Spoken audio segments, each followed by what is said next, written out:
Hey, thanks for clicking on the video. This is going to be another episode of Reforge Gaming News, and today we want to do a breakdown of Ghostwire Tokyo gameplay.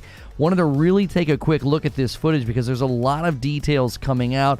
Many people not sure if it's a horror game, is it first person, confirming that it is first person. So we're going to take a look at the gameplay all throughout this stream, but right here at the beginning of the stream, we're going to give you a very, very quick summary of the issues if that's what you're looking for, and then if you want to watch the rest of the past broadcast or make sure and hit subscribe so you're here for the live streams, be sure to do that.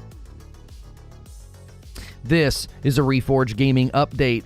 Ghostwire Tokyo gameplay has finally been revealed at length, and it has actually changed quite a bit according to the press, and many people have questions about what type of game this is and what sort of gameplay can they look forward to. Going to give you a very, very quick and brief breakdown. Be sure to hit subscribe and the bell button, that way you don't miss these quick updates. So first and foremost, I think it is an interesting perspective to put you in the first person perspective. The story is, as you can see in the trailer, that you wake up in a district in Tokyo and everybody is basically vanished and you have supernatural abilities. I thought this game was going to be probably more along the lines of a third-person action adventure game, but it is a first-person action adventure game, and apparently, according to the press, it's changed quite a bit from the initial private sort of press capture events and reveals that people went to. The game's evolved significantly. Now, this district that you wake up in, it has lots of different types of enemies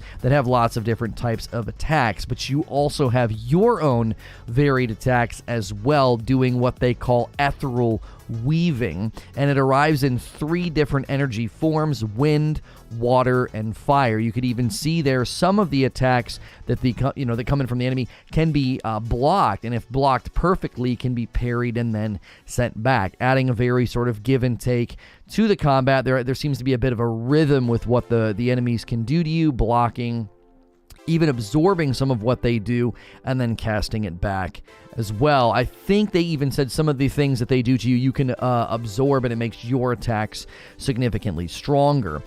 There's also a skill tree in the game if you want to increase your various powers in the wind, the water, or the fire.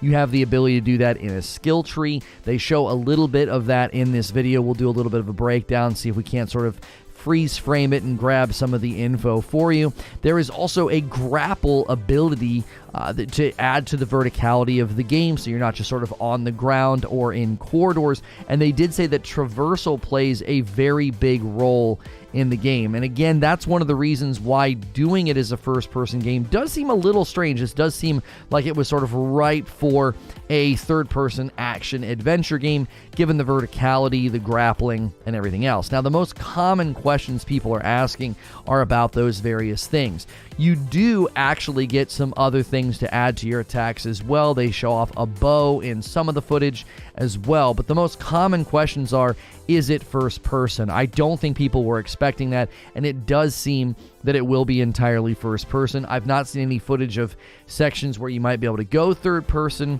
but it is a first person game. Other people asking the question, is it a horror game? Not really. It certainly borrows from and has the style of maybe a horror game or a scary game, but it is not a horror game in its gameplay content loop. It is clearly one that is more action, adventure, and combat driven. Is it stealthy is another question people ask, and we just sort of saw a section where there are stealthy portions where that is something you have to do, stealth sections, but the game itself does not seem very stealthy outside of those particular sections. Now, this game has an actual launch date. It will release on March 25th of this year, 2022, which really did surprise people. Many people thought that they hadn't heard about the game in such a long time. It was going to get delayed, since so many games have been delayed, so sort of shocking people to do the reveal about a month to a month and a half before it comes out was a bit of a surprise. It is also a PlayStation 5 console exclusive, but that is a timed exclusivity as it is coming to PC eventually. No current concrete date exists. If you like this quick update, hit subscribe and the bell button, and I'll see you in the next one.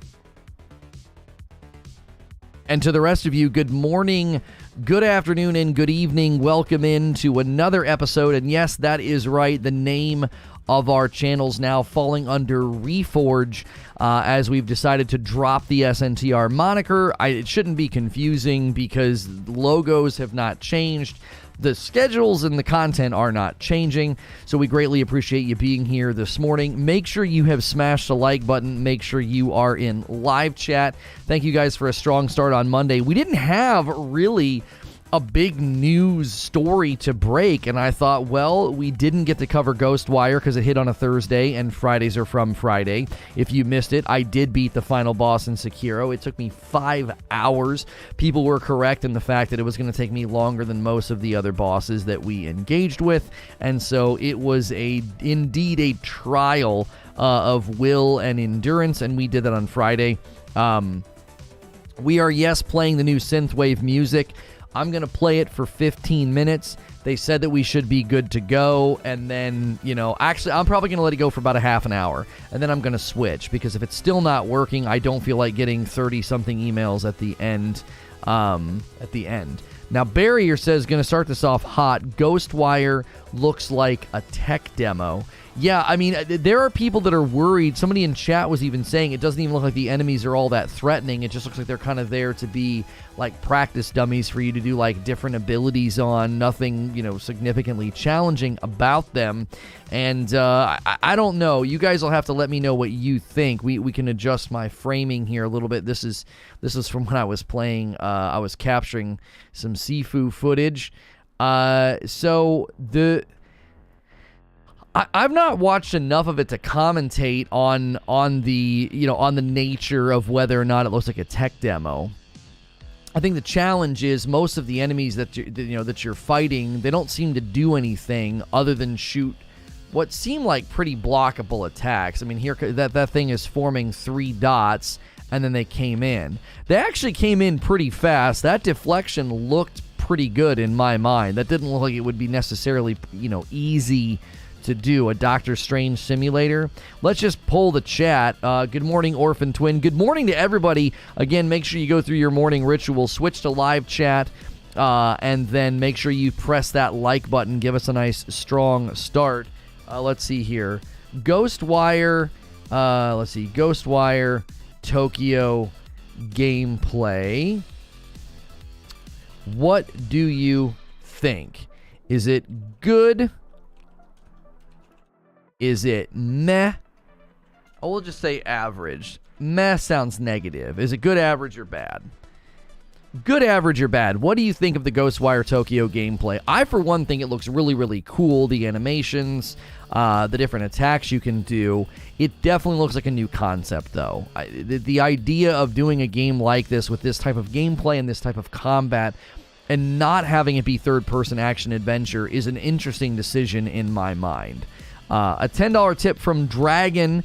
Good morning, Lono and chat. Glad to see Ghostwire coverage. I saw this and was thinking BioShock meets Cyber Japan. It's funny. It reminds me of BioShock 2, and I can't quite pinpoint why. Not memeing on the thing that we do, and then one guy said, reminds me of BioShock, and it was a game nothing like BioShock. It does have something about it that feels a little BioShock. Maybe it's the abilities in a first-person environment, kind of how Dishonored, tasted a little bit like BioShock. Christopher Wright says definitely average. It looks like BioShock without weapons. It's so funny how once somebody says something like that, that's now all I see is the BioShock influence. The thing with a game like this that I find interesting is the art style seems to be incredibly dramatic. There's these areas where, it's almost like a horror Inception-like dream thing. What's good, Feed? I see you in the chat. Thanks for being here. Looks like high 70, low 80. Good, but not great. Will have flaws.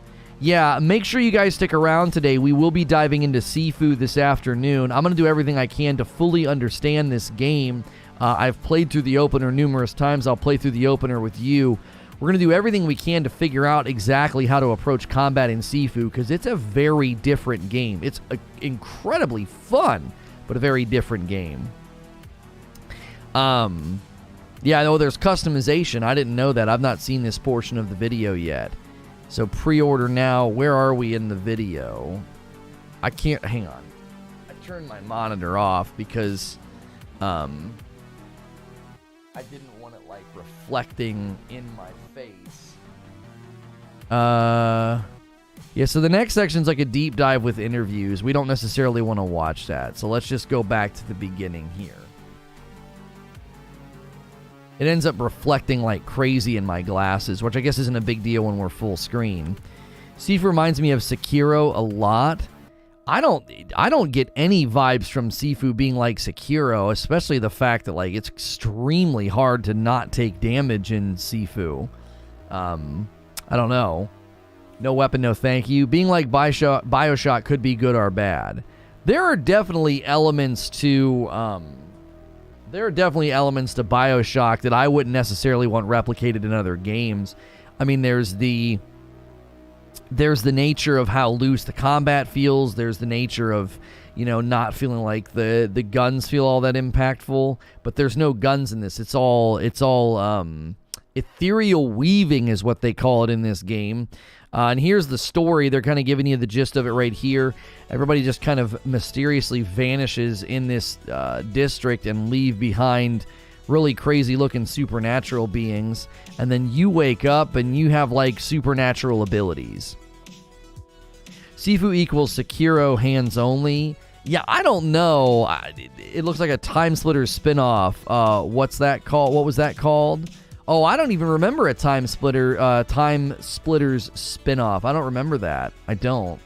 I feel the same way. Why no interest in Dying Light 2? Yeah, I see a lot of people saying that about Dying Light 2. They're like, I have no interest because there's no guns. And I'm like, really? Like, that will literally determine whether or not you play a game. That's interesting. I guess I can understand that, but these abilities look super dope. Like, lassos this lady, like, rips out her core. That's one of the things they don't necessarily show you in this footage, is, like, every enemy has, like, a core, and when you weaken them, you can take it out. That one right there did not look nearly as easy to block. Obviously, the umbrella guy's moving a little slow. But this chick in the street, she does, like, a three-pronged attack, and I can't tell if he's having to time each block or if just the initial block triggers the multi-parry effect. I don't know. It could be one of those games where, like, right there, a perfect parry even throws the attack back at the enemy. So you have to time it just right. And then you do get a bow. So that is a weapon in the game. So you're not just running around with just your hands. And here throwing a ticket stub at him and then causing a bit of an explosion. This is obviously not actual gameplay. You don't think this is actual gameplay? This is gameplay. The guys that were doing the interview were talking about how there are people that have had hands-on with it. I don't know what you would make you think it's not gameplay. I mean, some of these are obviously cutscenes and in between sections, but when they have the HUD up and they're showing the hands and stuff, I'm fairly certain that's gameplay. It shouldn't be that alarming to you. This is going to be on the PlayStation 5, so you're not going to be able to get this on the PlayStation 4. So I think this is genuine captured gameplay. I mean, they're even right here showing the skill tree, which we can come over in a second and take a look at it, like if there's any clues in there. First-person games without guns is too much to ask from a generation of COD players. Maybe. If you wait long enough, Techland will add a DLC with gun weapons for Dying Light 2. Techland's pretty amazing in supporting their games.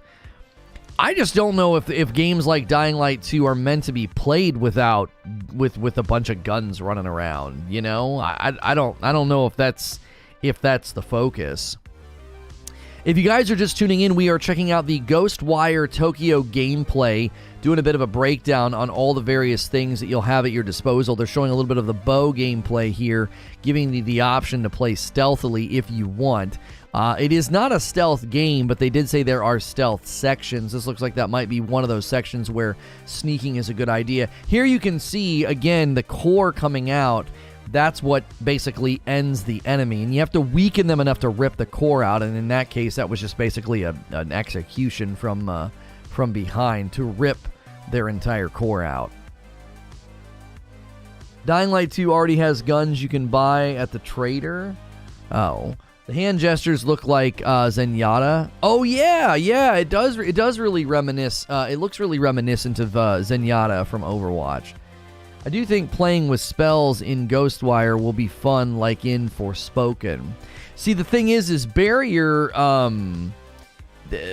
said this game, that the gameplay feels like a tech demo, and a lot of people said that about Forspoken, that they're worried about it because it kind of looks like a tech demo. They're just like showing off what a game can do. It's clearly not. It's the same crap shown off in the beginning before a playable build. The scenes are too structured and clean. Watch enough fake gameplay trailers and you can tell. I mean, I've been covering video games for 8 years. I know I can spot fake gameplay. I don't think it's fake gameplay. There's already been, I think Game Informer already commentated on this, and I believe they had hands-on with it. I don't think they've uploaded any hands-on gameplay, but I don't think it. Now, some of it might be simulated. You might be right, but the spots where they're showing the HUD, I don't think that that's fake gameplay. It'd be really, really unusual. Oh, and that's like the guy that's possessing you or whatever. You get to talk to him there, it looks like. It'd be really unusual to show an actual heads-up display on fake gameplay. I mean, I've seen fake gameplay before. It's obviously always very simulated. I think they even say that at the beginning, don't they? When it's simulated gameplay. I found it. It was free radical game when Time Splitters was cool. It was called Second Sight, and this game looks similar. To me, the combat looks 10 out of 10, says Doomslayer. Combat looks interesting and unique. I'd be interested to see how in-depth the skills are and the length of variety in the combat. Like, that's gameplay. They have a crosshair. They have a heads-up display. They have a radar that's responding to him. Now, obviously, they're setting things up to just show things off. So he stunned that whole group and then busted all their cores and then used that weird, like, tethering attack to pull all their cores out. This is gameplay. You can almost see how they're scared to do really fast movements as well. They're doing, like, that slow pan, like, first-person shooter thing, so everything looks really, really clean. Like, even that spin right there, this is gameplay. This does not look like something that they're simulating. No split screen again. Yeah, I mean, I would. You're just gonna have to chill. I'm not doing this thing where I get why you do it, but like it becomes pesky. Like your videos will hit split screen when we have good things to hit it with. I'm not just gonna put videos up for the sake of putting videos up. Very important for a game like this. How does it sound? The sound design is really, really good. I don't know. I guess we could probably hang on a minute. The traversal seems kind of dull. I think the challenge with traversal. Let's get here. Let me turn my music off. Explore the city, and you'll also find other tools and weapons, like these talismans, to expand your combat options. Like, they're literally pausing and showing the ability to, like, pick stuff from a weapon wheel. People are saying traversal looks dull and the gameplay looks boring. I think the problem is they're trying to show things off, so they're just giving you, like, a very brief overview. I don't think they're necessarily intending this to be, like, super hyper intense. Using spectral vision, you were able to sense visitors and Demo could be playing on easy mode. The combat looks sick, but everything else seems so bland. I wonder if they just need to get into a boss fight and show us a boss fight, because some of the enemies look nuts. That looked kind of sick. See, the enemy's just kind of running back and forth. It's not really a threat. Oh, there the enemy did an attack, almost like a somersaulting thing. Yeah, they definitely have these enemies set on real dumb. Like they're running in like a zigzag.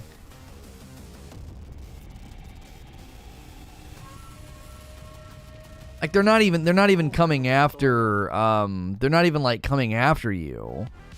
At multiple points during that exchange, the enemies are just like running back and forth.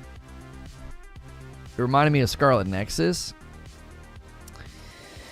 Yeah, I could see some. Some things being reminiscent to Scarlet Nexus. They take this video.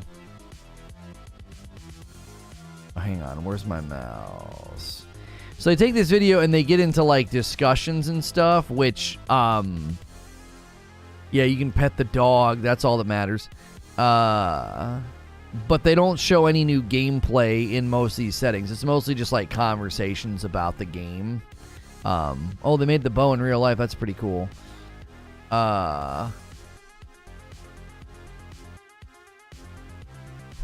Hopefully the AI is beefed up. I think the FPS is putting me off.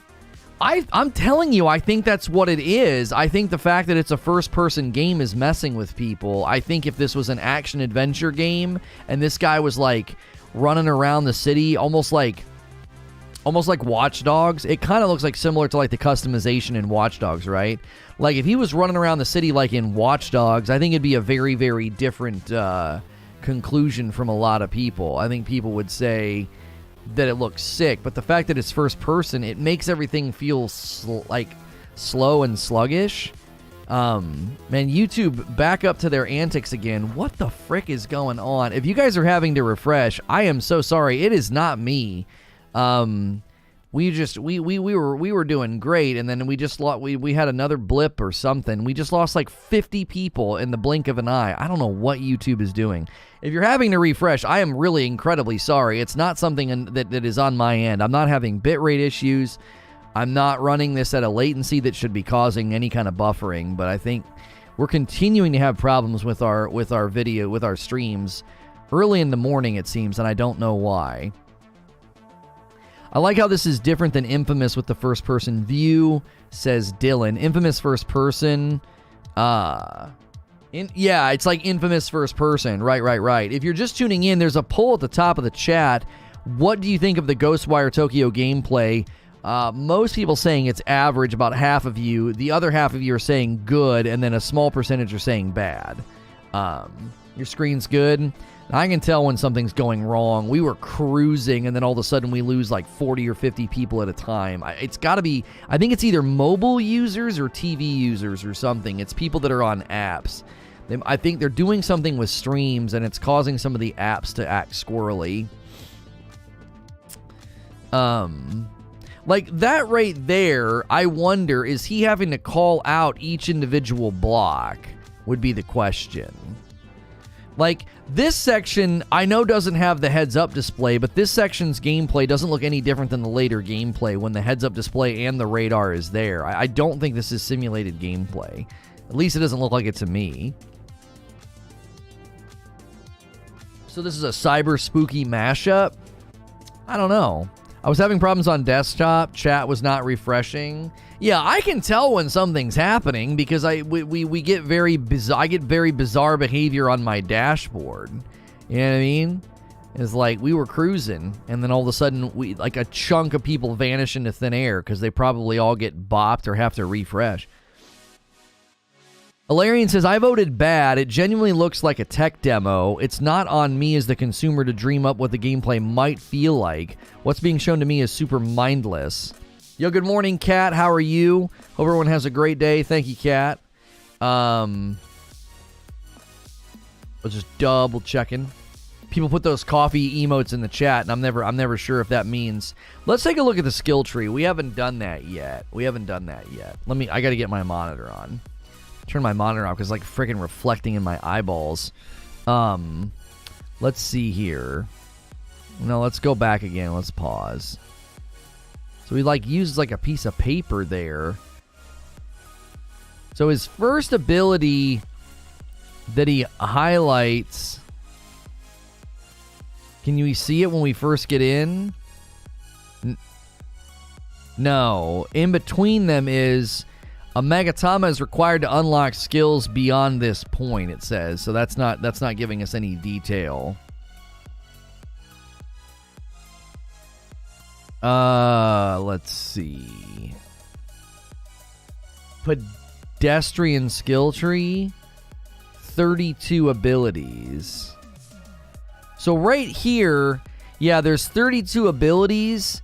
he's not even looking in his abilities. He's looking in Ethereal Weaving. Ethereal Weaving, 9 out of 21. 9 out of 21. Game, it looks good. I like the moves. They look cool, says Mo. So there's 21 at this point in time, or whatever, whatever they're showing us here. There's 21 Ethereal Weaving abilities, and there's 32 just base level abilities. And this is in the skills category. And then over here, there's 16 equipment pieces. Oh, it looks like there's, so underneath skills, there's abilities, there's Ethereal Weaving, and there's equipment. So you likely can come over here to equipment and also do stuff with your equipment. So this one is Suiko. I don't know how to say it. An increase in the number of shots fired for charged wind weaving attacks. So you can see here, here's the wind, here's the water, and here's the fire. Wind, water, and fire. Those are kind of the three categories that your ethereal stuff breaks down into. This game will struggle to pull people from other games. It is landing in a pretty tough spot, yeah. 100 skill points. Yeah, they have 100 skill points right now. So they apparently can make whatever they want. So this one is giving them more shots fired from the wind weaving attacks. Yeah, I mean, even this skill tree looks very, very basic. Watatsumi says allows you to fire 3 shots at a time with water weaving.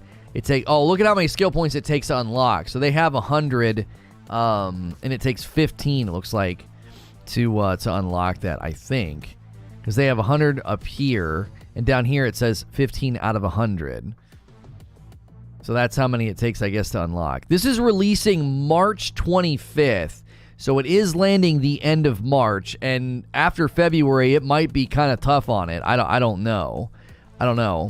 But it doesn't look like, and then this one up here is like time stopping or something. So they have wind, water, and fire, but then they also have time stopping. So this skill tree could fill out, and you could get more abilities. Oh, here they're gonna buy the skill. Let's see how much it takes. I think it's just gonna be 15. So I wonder how often you get skill points. They made it sound like you had to go and do specific things in the game to get skill points. Yeah, so it took the 100 down to an 85. So that costs 15 to unlock. And then you can see there's a video that shows you shooting the 3 at a time.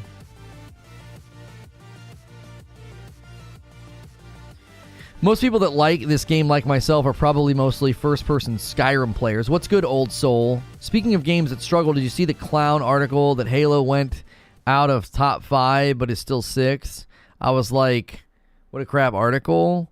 How is that a crap article? The game is losing players. I don't understand. Slipping out of top 5 is a pretty big deal, given that it's one of two first-party games for Microsoft, and it's free to play, Here, Hard Sifu and Returnal and Demo. What? I don't understand that sentence. Who is this game for? I don't know. I mean, this style and this approach could be very popular outside of the West. I mean, I think the game looks really, really cool. It looks like they're trying to, it's kind of like a little bit of like the Kojima influence. Like some of the scenes look kind of wild and kind of crazy and like very artistically driven. Sifu's a masterpiece. Only flaw is it's a little small. Yeah, I've heard people saying that they don't feel like it's worth the $40 or whatever because it's a pretty contained rogue style game. We'll be checking it out this afternoon. I'm going to try and make heads or tails of the structure mechanic in the game. It's a free-to-play game, Game Pass campaign, and it can't maintain a top 5 on its home platform. Yeah, I mean, that'd be the real question. You know what I mean? Gonna wait for Sifu to come to a deep sale. Gonna buy it once it hits 10. Yeah. I'm having a hard time figuring out in Sifu, like, how you're supposed to avoid dying. It seems really, really difficult. I wonder if this game will be that long and if the replayability will exist. Yeah, I mean, with a really simple skill tree like that, I don't see this being one that you would maybe necessarily replay unless New Game Plus introduces like a whole host of new stuff. I watched a review, and the reviewer completed Sifu in 10 hours. They must be a pretty strong player to have beaten it in 10 hours. Reforge Gaming, live video podcast, video game radio you watch. I love it. It looks good, creature. Ship it. Sifu looks like it was overpriced, would get away with a better reception at 25 or 30. People are comparing it to Returnal and a Rogue, but it's not a Rogue at all, honestly. How is Sifu not a Rogue? It's got Rogue elements. I mean, I guess you'd have to define Rogue to tell me why you don't think it's a Rogue, because it certainly is built to feel and operate like a Rogue. It doesn't do it immediately, but it certainly is a Rogue game. Nothing wrong with having more quality niche games. The games that everybody plays tend to be the quality we see in Madden, FIFA, and Call of Duty. So who is this even for is a strange question. Yes, so you see there, he exposed all their cores, and he's going to grab them all. So I guess the question would be, so he stuns them? So maybe this is meant to be tutorial. He just learned this ability or whatever, and so he does the wave blast. He gets a couple of them that are just automatically knocked down. Some of them stay standing. And then he's using this ability to target and get their cores out. And then he yanks them all out. Yeah, this is meant to be a tutorial. It's like teaching you how to use the brand's new ability. That's not, this is, some of this stuff is not meant to be challenging. It's meant to be, they're showing off gameplay. Maybe one of the things they need to do in this game is show you just like a legit, here's a mid to late game mission. Does that make sense? Because I think some of this stuff is just super early game, and everyone's like, it looks so easy, and it's like, well, they're like, it seems like they're just establishing your abilities, not necessarily putting you in really tough fights. It has rogue systems for sure. You don't start over when you die. But if you, but you will.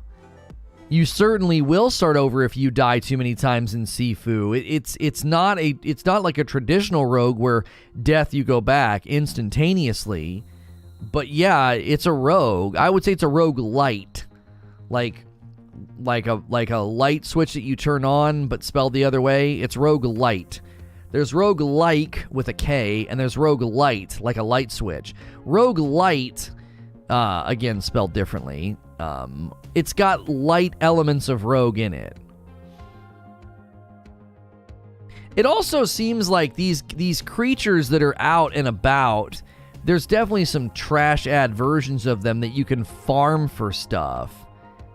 They don't look like they're meant to be all that challenging. They're just like base level enemies. I think my main issue with Ghostwire is that it looks like most attacks lack impact unless certain enemies have weaknesses to certain elements. Well, I don't know if it's meant to be like they lack impact. I think it's meant to be like there's stages to the combat. There's stages to the combat. The weaker they are, obviously, he's just kind of blasting through them and they just kind of blow to pieces. The more elaborate the fight, you whittle them down and expose their core. So, like, right here, they clearly have these enemies set to, like, really, really dumb AI, right? All he has to do is back up and they get confused. Look, they're, like, running in different directions. Like, where they running, zigzagging on the road. Like, what is that enemy doing? Again, I think they've got this set to, like, they're showcasing some of the enemy animations. They're showcasing some of the combat. It's not meant to be like, oh man, see there he blocks, kind of parries, and the enemy is now stunned, and then he gets to kill him. So again, I guess playing Lost Ark tomorrow, yes. A $5 tip from Arch Enigma. Is this the Lono from Reforge Gaming, the Slayer of Ishin, the Sword Saint? Yeah, that's me. Thank you, Arch Enigma, for the $5 tip. If you guys are tuning in, we're checking out Ghostwire Tokyo gameplay. They had their really, really big reveal the other day, and we're taking a look at it. And the consensus in chat is very split. It's very split. If you're enjoying the conversation, be sure to hit subscribe. Subscribing to the channel is free. I'm a safe for work broadcaster, unless I'm playing Sekiro. And most people put me on throughout the week like Video Game Radio. So if you like the show and want to contribute to the conversation, hit the subscribe button and join on in with what we're talking about. We appreciate you so much. I don't see Sifu as a rogue because the levels, the enemy placement of interactions, the economy of selected items and progression system, it's all static in nature. It's like an old school action game. Well, that's why we're saying it's a roguelite. A game where you can die and start over if you die enough times. A game where as you're playing you can spend points in your different builds, so the next time you play it's very different. It's very much inspired by Rogues. It's pulling elements from Rogues. It's a roguelite. Have I decided on a Lost Art class yet? Main thing worrying me is not very interesting itemization, mostly stat sticks.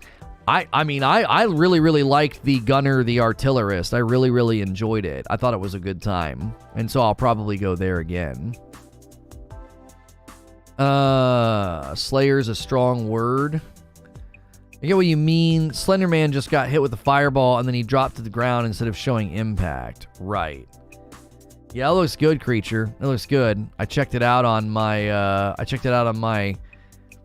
on my mobile. You guys want to see the rebranding is shaping up. The rebranding is shaping up now. Let's see here. Check it out. Check it out. Reforge Gaming, live video podcasting, video game radio you watch. That's awesome. That's perfect. So we're going to be putting everything under this banner now. You can see it here, Reforge. When we did this little scene here, Reforge updates. So we'll be putting everything under the banner of Reforge now. The SNTR moniker just didn't make any sense anymore. It's attached to a bygone era. It's attached to a show that doesn't exist anymore. So we'll be putting everything under this banner, and Twitter accounts and stuff will start to be, put into use. And so, yeah, put a little BBC logo in the corner. Yeah, apparently. So Creature, I think, has really nailed the feel, and I love that. And so we'll have some merch hopefully soon as well. I think I want a shirt with just like the Reforge on it. I think that's so dope. So that's now basically like the parent company name. That's like the parent company name. Everything will fall under Reforge. SNTR, it was attached to a channel that doesn't exist. Then we had SNTR Presents. That's a show that doesn't exist. And so SNTR Gaming and SNTR Updates just didn't have anything that they were tethered to anymore. It just didn't make any sense. So I wanted a name that was meaningful to me. And so we went with something that I thought was pretty meaningful and symbolic about everything I've been through as a person, as a professional. And so that's where it comes from. So we hope you guys like it. We hope you guys are thrilled. Nothing's changing on the channels. It's purely cosmetic. It's just we're changing the sign out front. Product that we sell is still the same. What's the site called now? Well, eventually the network will fall under Reforge.tv, but we haven't done anything with that yet.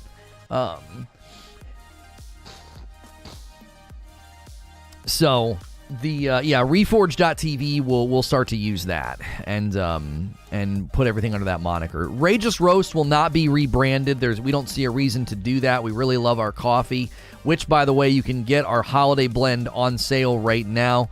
Get Fricked in February.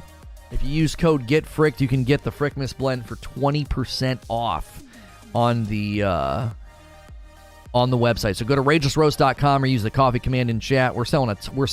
We are now in the final 90 something bags of the Frickmas blend. Once it's gone, it's gone. So get your orders in.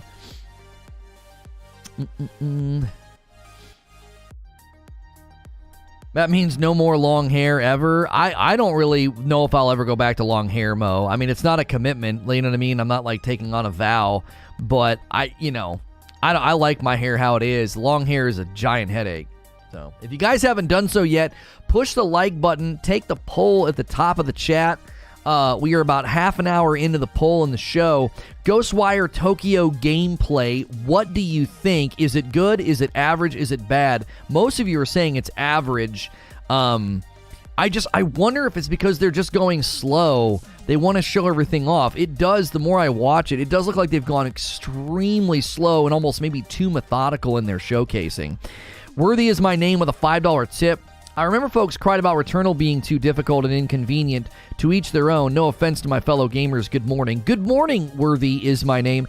I'm not seeing very many people saying that Sifu is too hard. I'm hearing people saying they don't know if it's worth $40, which 40 is, I think, a reasonable price. It's 40, isn't it? Sifu price. Oh, it's 50. It's 50. Yeah, I could see it being 40 instead of 50, I could see that. If you got PS Plus, it's $45. I'm not gonna debate about that. I think it's a good game. I think it's an original, cool game. Yeah, bro, B-Day parties for 2 of my stepkids, chill weekends overall. Good to hear that, Hex. Good to see you. It's 42. Yeah. Here's another vid with a bit of different gameplay. Okay, we got some different gameplay here from Game Informer. Give me just a second to pull that up for you. Let's take a look at some new gameplay. We've watched this a little bit. Let's watch something else.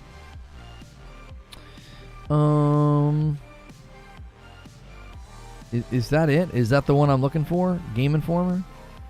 Oh, I already watched this morning. I was like, why is it in my history already? Okay, so this footage, whoops. This footage comes from Game Informer, and they're going to show us maybe some different footage here. So waiting for Black Myth updates. Oh, I know. I can't wait to cover Black Myth Wukong. It looks so freaking good. It looks so good. Here, let me change the music. I don't want to get 1,000 emails at the end of the day. That's enough to test it to see if we've been officially whitelisted by StreamTunes. So we're going to go back to Harris Heller for the rest of the show. I know you guys like the new playlist. I do too, but just one of those things. If you haven't smashed the like button, let's get 50 more likes and hit that 200 like milestone. A little bit of a lighter day today. There wasn't any major news. This was the biggest thing that kind of happened before Friday, and so we thought this was the right thing to cover this morning before we dive into Sifu.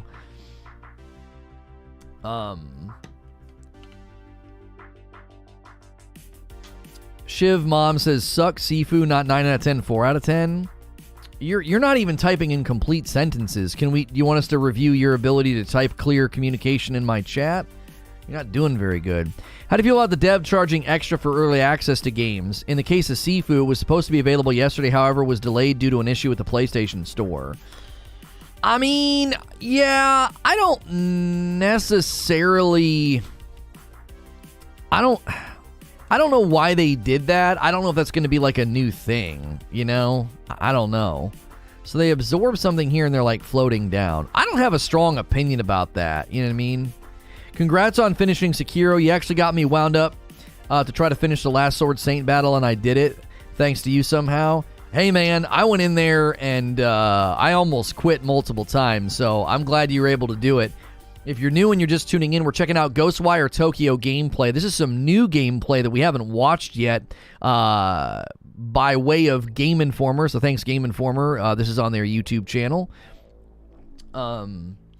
And we're asking you guys at the top of the chat, this might change your opinion. You can pet the dog. That really is the only question in games. That's truly all that matters. You can read thoughts as well. No way. You can actually read the thoughts of dogs. Well, I think it's time to play the game. Okay, you can go into a store, apparently, and buy... This cat is running the operation. He runs the store. I love it. That's really the only way. That's the only reason I want to play the game is I want to go become a patron of that cat's shop. Be sure if you're just tuning in to take the poll at the top of the chat. It's free to hit subscribe. You can start typing in our chat and contribute to the conversation. What do you think of the gameplay? A lot of people are saying it seems kind of boring and slow. And I'm just wondering if because they went first person, if they have to really dull down the... hang on a minute. I was trying to pause it there. So here we got another skill tree peak. They're in the wind weaving, ethereal weaving portion of their skill tree, and this increases the fire rate for wind weaving attacks by 30%.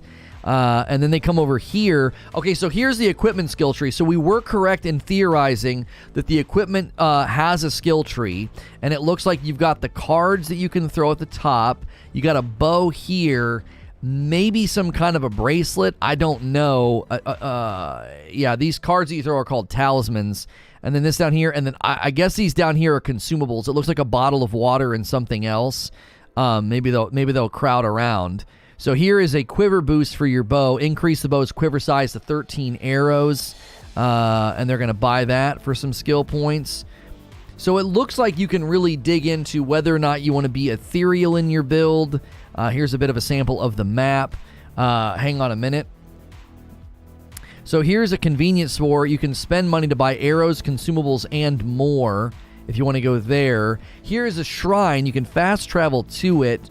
And this area has 3 statues to find a Magatama. And the Magatama you use to unlock portions of the skill tree. Area spirits transferred 0%. And it looks like they're going to fast travel there. Yeah, initiate fast travel. There you go. Kind of reminds me of Control a bit. You think they're rice cakes? I don't know about that. Maybe that's a consumable in the game as well. Kind of reminds me of Control a little bit. Yeah, Control was really good, but again, that third-person action adventure really changes the immersion into the combat. I wonder if doing this first person has really limited just how fast and crazy they can make the gameplay. You like this better already? Oh, compared to what we've already seen? Great scenery. Again, I can see why people think it feels a little bit like a tech demo. It's almost like they're just kind of showing off how you can, build and make a cool-looking city with all kind of signs and lights. Hey, our first order of coffee for the day. A bag of Frickmas to Old Soul. Getting that discount. Get Fricked in February. 20% off as we work our way through the final bags of the Frickmas blend. Our holiday blend was the most popular flavor in November and December. So you can snag some of the remaining bags. Once it's gone, it's gone. It won't be back until we decide to bring it back. And you can get 20% off by using code GETFRICKED at ragelessroast.com or use the link in chat by using the coffee command. If you guys are tuning in, we are looking at new gameplay. This is Ghostwire Tokyo new gameplay from Game Informer. We looked at the gameplay reveal, and then it looks like Game Informer got access to some more. Apparently, giant, terrible monsters are running the city. The gist of the story is you wake up in this precinct in Tokyo, and everybody has disappeared and vanished. Like this foggy smoke stuff came in, and if it touched you, you just disappeared, leaving behind like shoes and clothes and hats and stuff. And now there's all these supernatural beings kind of roaming the city, and that's the gist of their gameplay. Let's watch that again. Let's loop it. So the feedback from chat has largely been it looks boring, it looks slow, it looks uninteresting, it looks like a tech demo. And then other people are like, it looks good, it looks cool. It definitely looks as if they're making, at least in these initial stages, they're making the combat very approachable. And you get them down to that portion there to where their cores are exposed, and then you pull their cores out. And then it seems you then can consume whatever they leave behind, some kind of a currency. I would imagine that the green stuff they leave behind is health, and the blue stuff they leave behind is possibly the little meter below. Yeah, there's like a meter below me that is seemingly filling. Yes, you just saw it fill there with orange. So it feels like the green stuff they leave behind is for your health, and then the blue stuff is above your health. So you've got your green, which is your health. You got your blue, which is probably the abilities, the ethereal. It's probably some kind of an ethereal ammunition. Even this fight, like just the way that he just moved there, it's super slow. But you wouldn't move that way as an experienced first-person shooter player. Trying to parry the big scissor attacks. So this is a boss fight. So let's kind of break this down a little bit, because she comes pouring out. Yeah, so it's this elemental mana or mana, however you feel like saying it. Okay, so she kind of gets summoned out after he defeats all those people, and she's quite a bit stronger, you can tell. She charges, and she does a swing, and he blocks. Or does he take damage there? No, he doesn't take damage. But the way he turns around, you can tell, like, they're doing this weird... Like, no one's going to do this. You're going to flip your character around super fast with your controller. I know it's not a mouse and keyboard. You're not going to, like, immediately turn around. But you're not going to turn around that slow. They're doing that weird, slow capture thing that lots of games do. And then up here, absorbing the spirits. Now, this was something that we saw on the map, like absorbing the spirits in a given area, but then uses some type of a floating ability to float down slowly. And I guess uses the phone booth to cash in the spirits? Transfer spirits to exchange. Oh, so you get... So collecting the spirits is worth it. So you get 550. I'm not sure if they've explained what this is. Somebody in chat might know what that is. Is that like the currency local in Tokyo? And then 2,202 XP. So it looks like you get 2 XP for every spirit, because it's 1,101 spirits for 2,202 XP. And then 550 of... Again, this could be local currency or something else just specific to the game. The game looks incredible graphically. The only thing I see half bad is the enemy AI does not attack and allows itself to be killed. Right, and again, that could be them just sort of like making it super easy and approachable to show off the attacks. Okay, you think that's the currency of the game? Okay. The way he types on the phone, got that claw hand. Yeah, he's doing some type of a weird gesture. It seems like there's almost like an undercurrent in the city of technology that engages with these spirits and the different abilities and stuff. Okay, so he takes that, he sets it down, and then he gets all of his stuff. Hangs up the phone, checks for a quarter. Did you see that? He checked for the quarter. Everybody does it, even in this game. Look, he sticks his finger in. He's like, you got to do that. No quarter. Sorry. A $5 tip from Worthy Is My Name. Still waiting for an update on Lost Souls Aside and Black Myth and Final Fantasy 16. I don't care much for Final Fantasy 16. I mean, we covered it, but it's not really my kind of game. I am definitely interested in Black Myth Wukong. Oh my gosh. Have you seen anything for Wu Chang Fallen Feathers or Lies of P? Other very much like Souls-inspired games? We need 18 more likes for our first 200 likes. If you're new and just tuning in, subscribing is free. Liking the video is free. It helps out the channel. It helps out the video. If you're enjoying my coverage today, we're checking out Ghostwire Tokyo new gameplay. And, if you like the style of what we're doing here today, I'll pause the video. He's pulling out all those cores, and they're pulling in all the currency. Usually I am in this scene, and we're just having a conversation. It's essentially variety video game coverage, and as it says on the banner of the channel, it's video game radio that you can watch. I am safe for work. A lot of people throw me on in the background, and you can do so in confidence because I am safe for work. But right now, we're featuring gameplay, so I'm obviously not full screen, so you can see the Ghostwire Tokyo gameplay that was released last week. Sekiro was great, admit it. You know what's funny about Sekiro is we should have just led with that today. Maybe I'll lead with that tomorrow. Why I both love and hate Sekiro, and just break down, like... I have a philosophical juxtaposition with some of the decisions they make in a game like Sekiro, and yet I also really, really like it. It's kind of like how they say, like, after childbirth, like a woman, once she sees the baby, she forgets all the insane pain that she's just gone through. This is like a common thing. They've tried to study it to figure it out. That's kind of like what I felt like afterward. It was like beating it and finally overcoming how insanely hard it was. I forgot about all the frustration and all the irritation, and it was just like, yes, that was really satisfying, you know? Especially the way he like lets you do it. He's like, do it, and you like chop his head basically off, half off, I guess. But at the same time, they do things in Sekiro. They do things in Sekiro that I don't like. I really don't like some of the stuff they do in the game.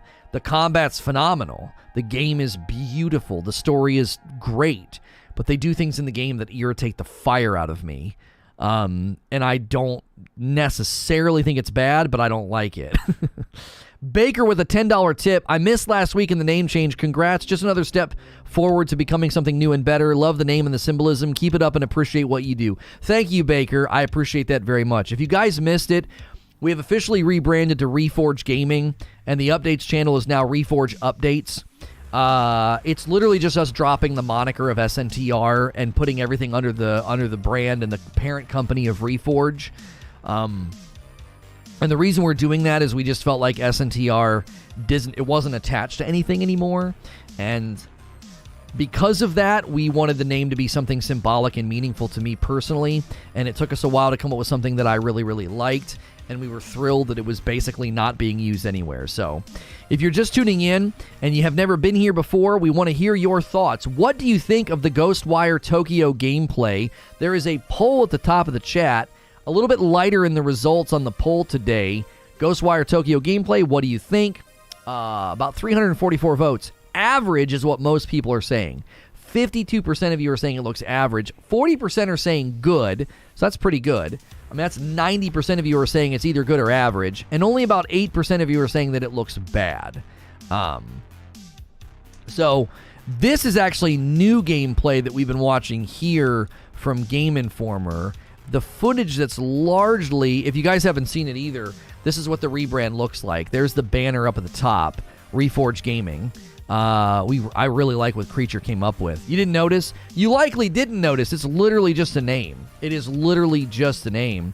Oh, did you get updates? Did he? It looks like he updated updates as well. Let's check it out. Reforge updates. That looks really good. I love it. I love putting everything under that banner. I love that it like passively and sort of symbolically tells you that like Reforge is the umbrella that like everything is falling under now. Oh wait, this is Game Informer still. All right.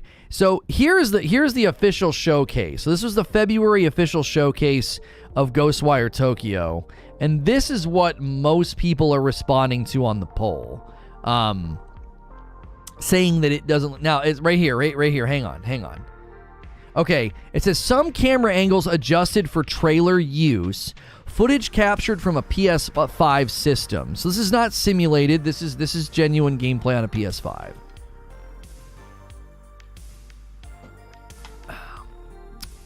The banner that I saw on YouTube didn't look like the banner that we pulled up.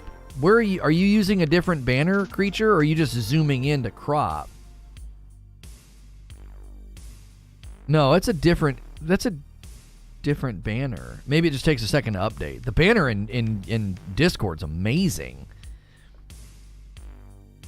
Game is dope. Name is dope. Fits well. Sounds awesome. Thank you. Solid name change. Thank you. Ghostwire will be flawed and won't reach its potential, but it'll still be a decent game. You're working here? I just got excited. What you put in Discord is awesome. Quick, no-nonsense news on gaming. I feel like it should just be quick, no-nonsense gaming news. I think quick, no-nonsense gaming news just, I don't know. Short, sweet, to the point. Needs a hammer and an anvil now.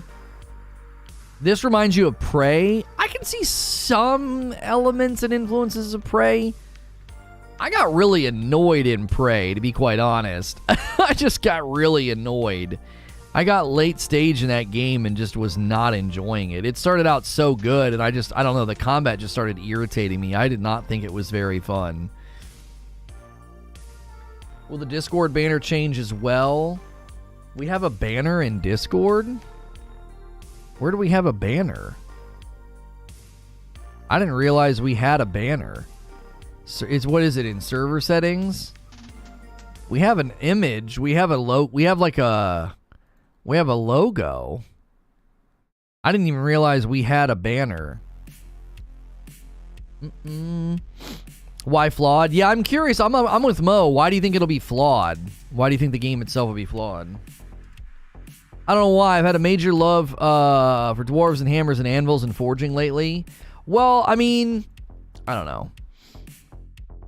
It will, but it's like number 1 million on the list. Yeah. It's number 1 million on the list. That's right. Whew. Oh, that banner. Oh, yeah. Yeah, we need to change that. It still says SNTR Network.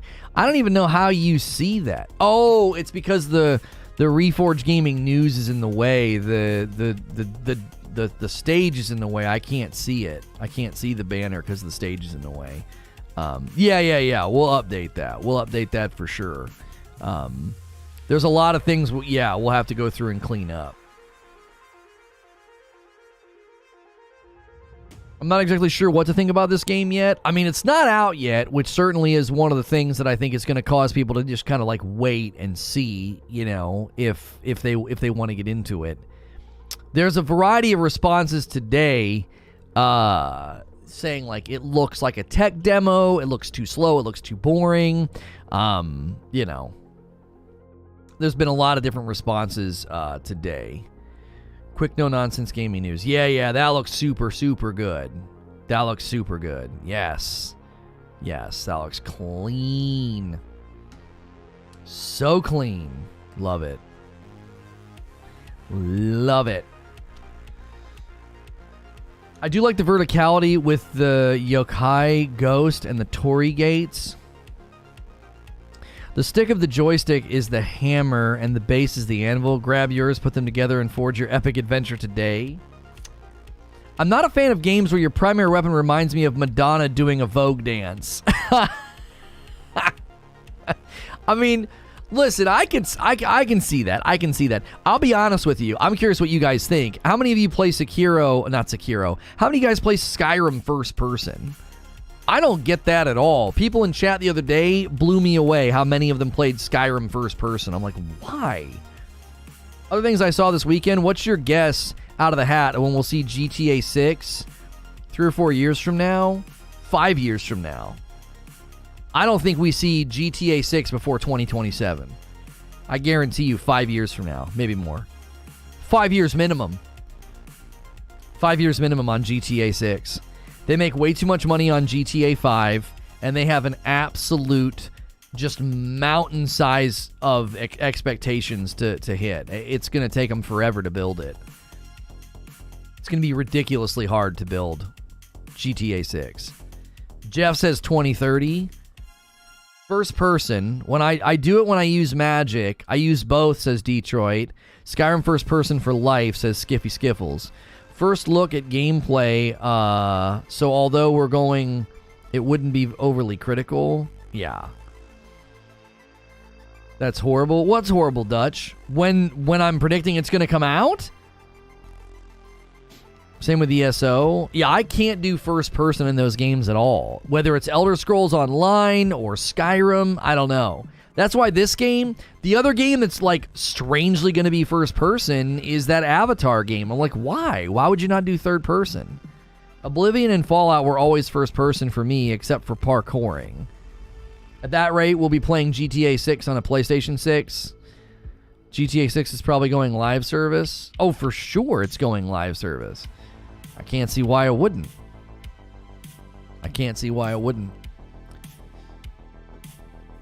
I never played Skyrim. ESO is third person for me. Master Ty with 6 months of subs, or I'm sorry, membership. Welcome back. If you guys want to support the channel directly, there's a $sign at the bottom of chat. You can become a member. You can get a badge and emotes and increased access in our Discord server. The free way to support the channel is just to hit subscribe and hit the like button. Welcome on in if you've never been here before. Covering Ghostwire Tokyo new gameplay. We've got this that we've watched a couple of times, as well as another video I'll show you in a moment from Game Informer. And I'm curious what you think. There's a poll at the top of the chat. What do you think of the gameplay? We usually, after about an hour, have about 500 votes on the poll, and we're still under 400. Ghostwire Tokyo gameplay, what do you think? Good, average, or bad? Most people saying average at 51%, 41% saying good, and 9% saying bad.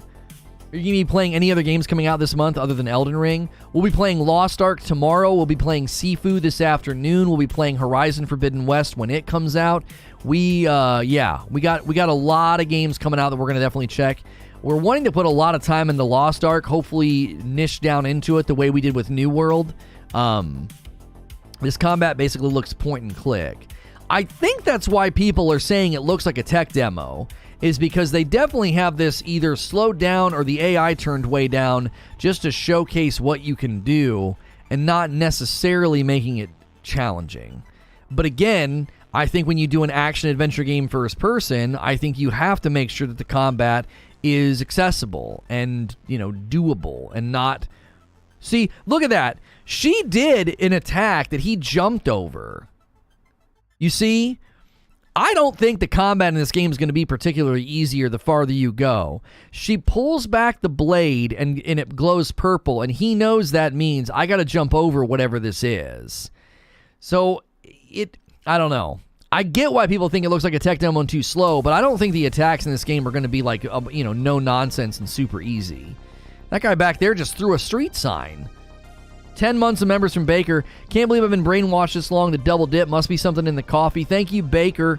Yeah, guys, get fricked in February. Any more coffee orders today? If you use code GETFRICKED, you can get the Frickmas blend for 20% off. We're down into... How many bags are we down to now? The holiday blend after February is gone, and we are down the final 92 bags. The final 92. And after this month, they're gone for good. How long Rockstar is taking is horrible. I mean, I get where you're coming from, Dutch, but the problem is GTA 5 generates just a stupid amount of money for them. So, it's a challenge. How do you let go of your cash cow and build something better than it? GTA 5 is so popular, so beloved, so many people play it. The expectations are going to be really high. I think this game needs more fast-paced movement. Yeah. I wonder, that's what I mean. I wonder if, the further you go, how insane will the combat get? Because, that's the end of that. That's the end of that. Hang on a minute. Where's the game? So this is the Game Informer video. To showcase more of the gameplay. And there's I think in here there's a mini boss fight to show you how it could be a little bit more challenging. But again, I feel like they're just going really slow, maybe too slow to showcase all the graphics and all the cool stuff.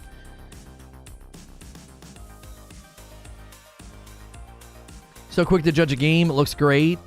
I think the challenge is, Omax, is that if you're going to buy it, you need to be enticed. And I think when the gameplay is really slow like this, I do think people are failing to be enticed. It doesn't seem like what they need to do is... Oh, that guy's got his umbrella out. Oof. Gotta watch out, man. I think people want to see more intense, more challenging combat. Now, you get a slight taste of it here, because this little mini boss comes out, he shoots her a couple times and nothing, and then she pushes up, and he blocks the swings, but then this turn is just not, again, you're not doing a great job of showing the intensity. I feel like it'd be an awesome VR game. It does seem like they've maybe... I don't know.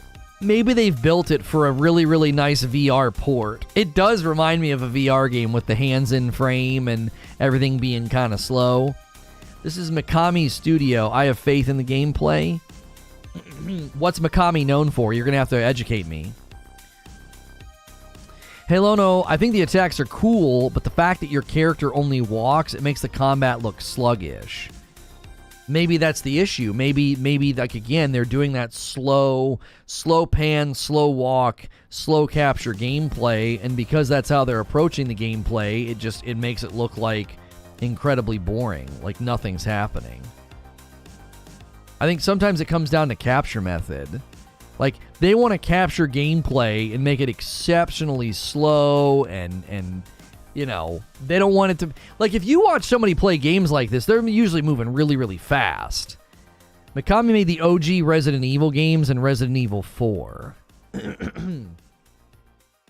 I don't remember any leaks for GTA 5. I just remember the trailer dropping and being blown away. I'm sure 6 is for sure already in the works. They confirmed that GTA 6 is in the works, and that's why somebody was asking me my prediction. Like, when do I think it'll be, you know, when do I think it'll come out? I'm like, not for another 5 years minimum.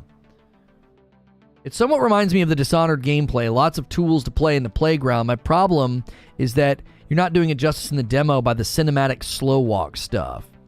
That's what I'm saying. That's a better way of describing it. The cinematic slow walk. Yeah. They're trying to make it look really cinematic.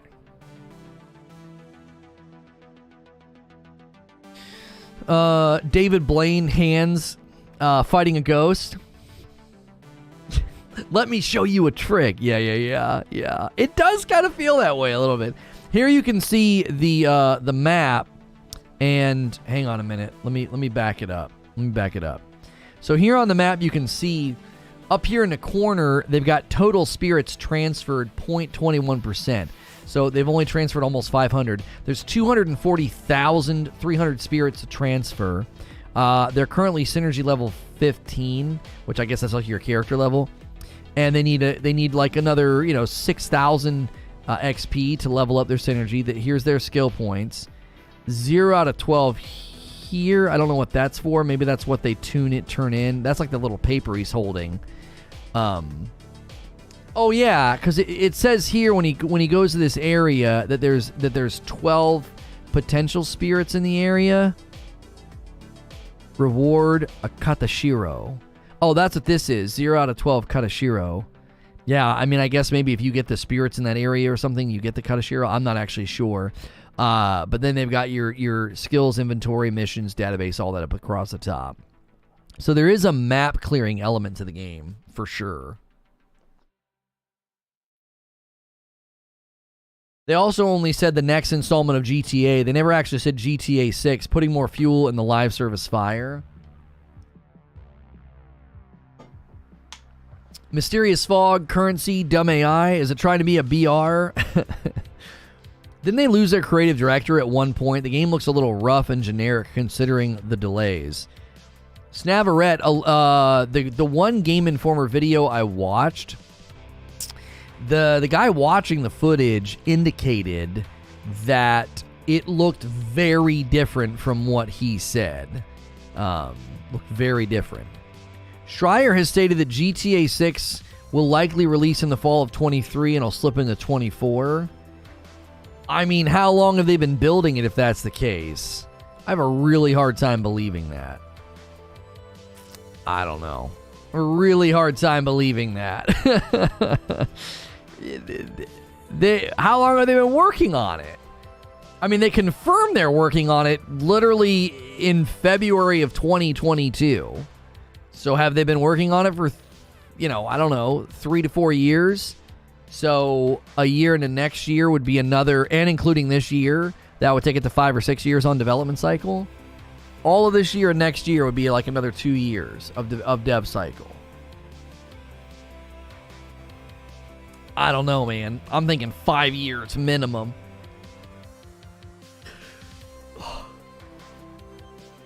2025 is your earliest guess, says Detroit.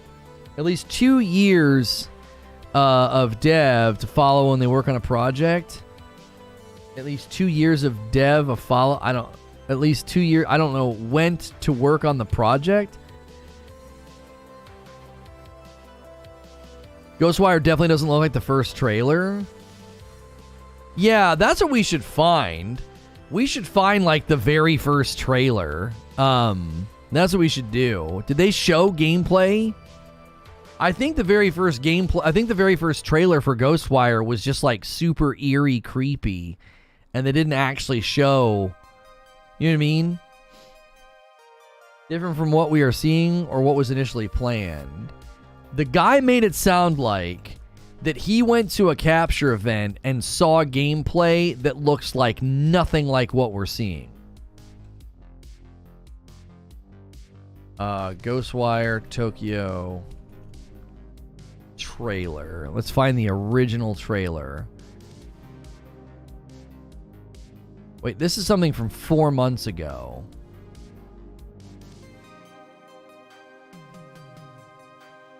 Yeah, this is just super cinematic. Yeah, with like really quick looks. Okay, here's the gameplay reveal trailer from a year ago. All right, the gameplay trailer reveal from a year ago. Let me pull it up.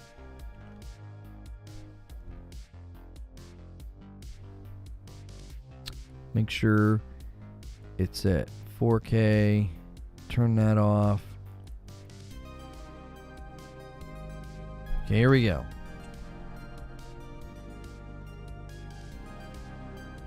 I don't know how much gameplay they even show in this. Now, I will say the city and the graphics and the signs and everything look exactly like what we just saw. Like, I'm not seeing a significant difference in graphical fidelity or the cityscapes. This all looks like everything we've just watched. And this is a year ago.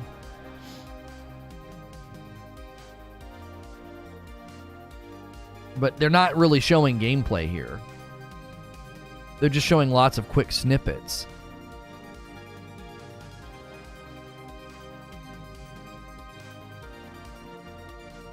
So this trailer confirms it's first person.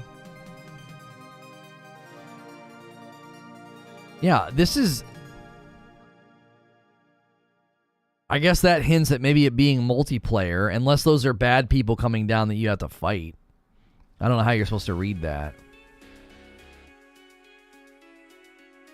They're definitely chopping this up to make it look more intense than what we're watching. Right? Creepy, spooky, but then also there's an intensity because they're just focusing on the attacks and the fights. They're not really focusing on how slow and kind of seemingly, you know, maybe a little bit dumb the enemies are. Face the unknown, it says. Yeah, look, I mean, he just hopped onto a motorcycle.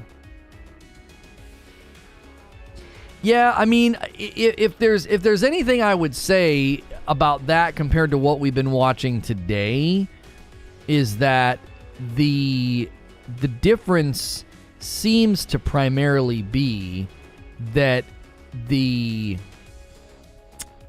intensity is just sort of lacking when you're actually like slowly moving around. Follow a dev. He went to Rockstar 2 years ago, and finally after the announcement was revealed, he could share what he was actually working on. He's an environmental artist. Walls, ground, details in every aspect of the world, buildings and environments. He's the build cleanup crew for buildings and such. So they've been working on this pretty far. So apparently they've been working on GTA 6 for a while. That's why Schreier's making his announcement.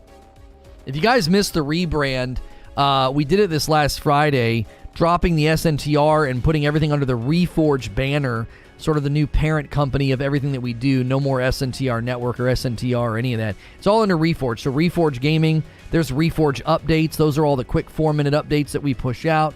Thank you for supporting that channel if you do. If you like quick uploads as opposed to the live streams that we do here,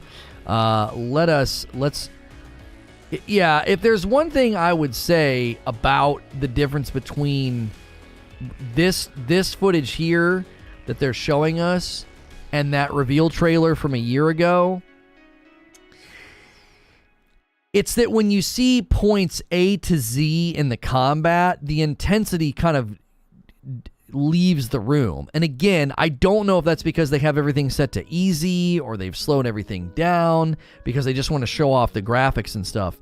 Hey, somebody ordered some coffee. Thank you so much. 3 bags of Frickmas to Baker. There you go. 3 bags of Frickmas. And that takes us down to, I think, underneath the 90, the final 90. Mosey the Pirate. Can't even tell what that game's about. It's just a bunch of pictures in my email.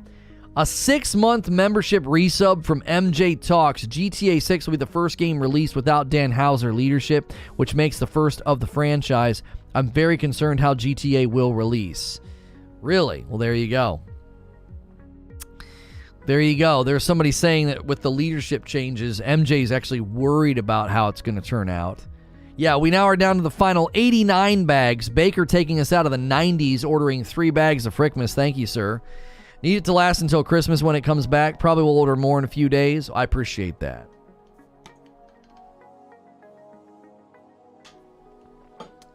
According to the rumors, Rockstar have been hiring QA staff. Huh. Maybe we should have covered that this morning. This thing got so much viewership on the PlayStation channel. I thought people were really interested in this. I think the problem is some of these releases are happening, these reveals and releases are happening on Thursday, and we can't cover it because of From Friday. Like, it wouldn't make sense to boot up on a Friday and cover this, so we're a little late to the party. But maybe we should have covered the GTA 6 news. Maybe more news will come this week about GTA 6 and give us a reason to crack it open, because there wasn't much to say other than they confirmed they were working on something. When you change the name of the channel, last week on Friday, it's problematic though. They should be showing off what it's like to play the game, not show a tutorial. Yeah, sometimes I think that it gets lost in translation. Like, they really, really want to show off. Even the rain effect. No, the rain effect's 3D. Never mind. I thought the rain effect looked bad there for a second, but it is 3D. The GTA formula is pretty straightforward. Reforge.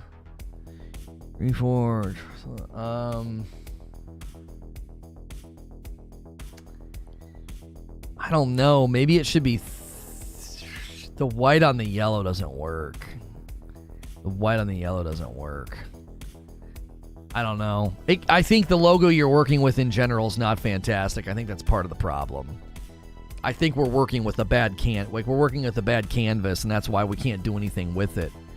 Like, good logos are versatile with color changes. You know what I mean? You could take our microphone, you could take our joystick, you could take the updates logo and start changing the colors, and it would still look good. We can't get this thing to look good. Meh. I don't think it's a very good logo. You know what I mean? I think it's too out of the box. I don't know. It's got too much space, too much negative space, and we're trying to fill the negative space. Maybe go back to when the buttons were colored with the 4 colors. I don't know.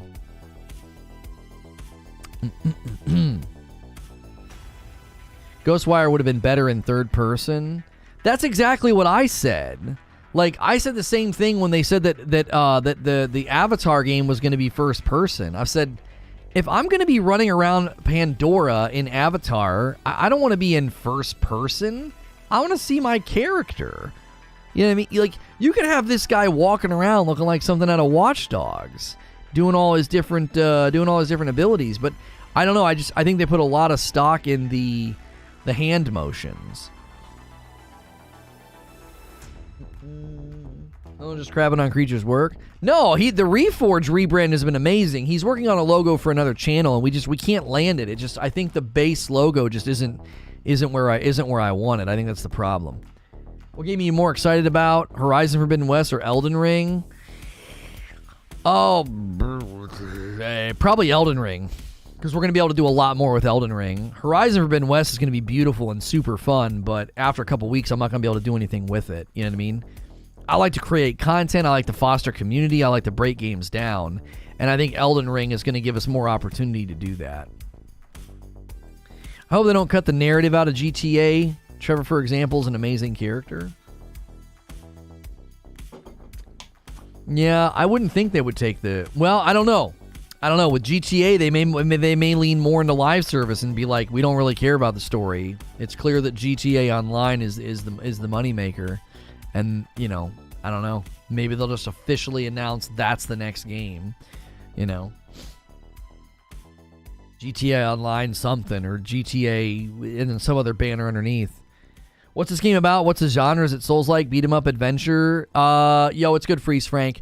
This is an action-adventure first-person game where you control wind, water, and fire, different abilities to fight these supernatural creatures. There's a precinct in Tokyo. You wake up, everyone has vanished, and you wake up with some kind of person that's possessed you with powers, seemingly keeping you alive, and at the same time working with you to channel and get stronger.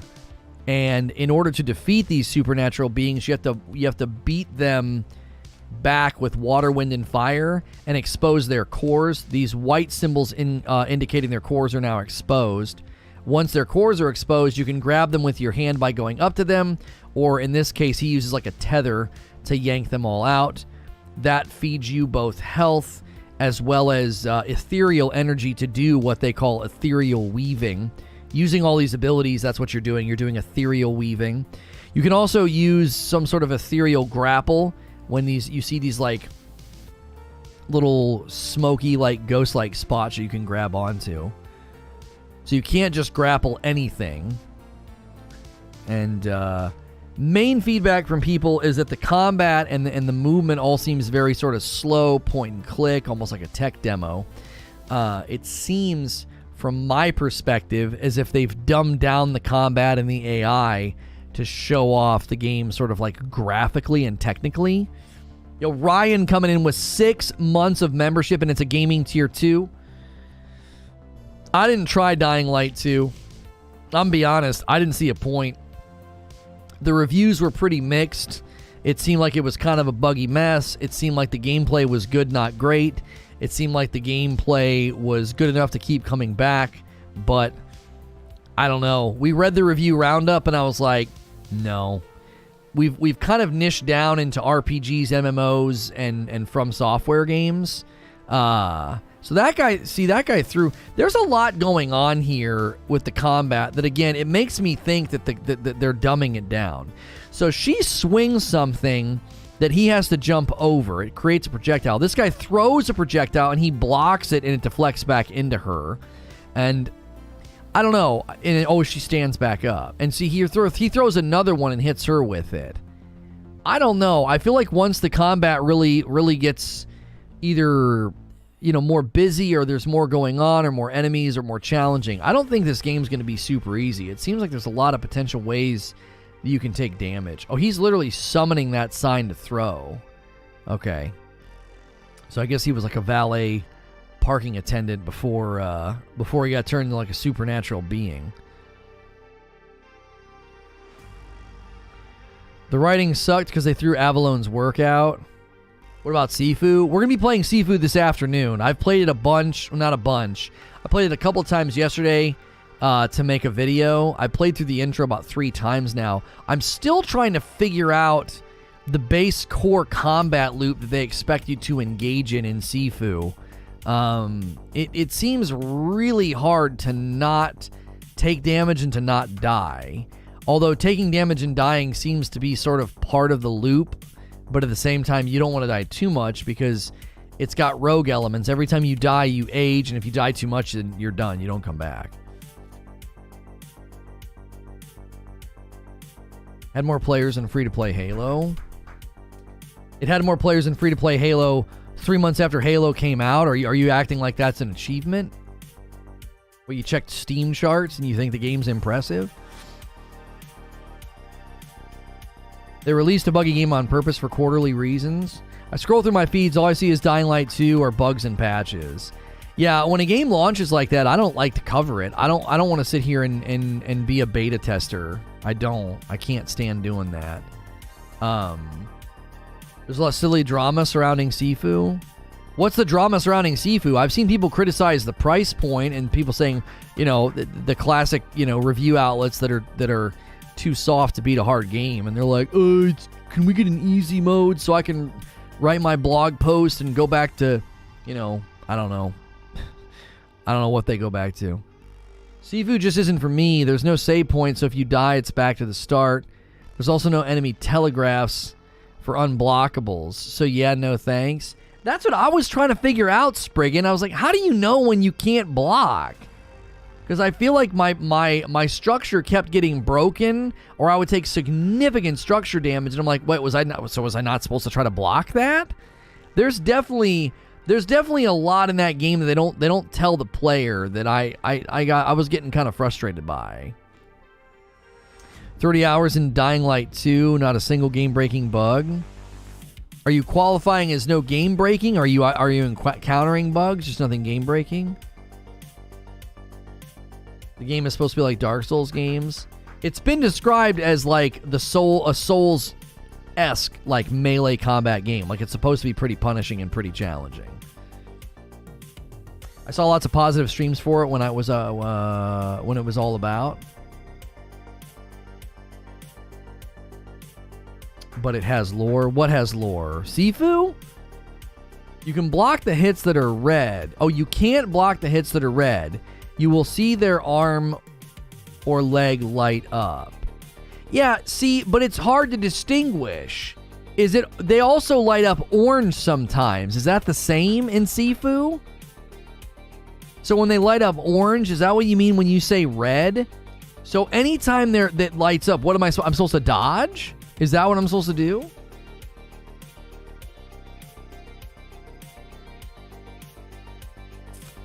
It sounds more like a roguelike in Souls You Have to Start Anew. It has rogue elements in it for sure, Tuxedo. Yes. Orange, my bad. So maybe that's what I wasn't understanding. So when their arm or their fist flashes orange, you're supposed to dodge. Man, I don't think they teach you that.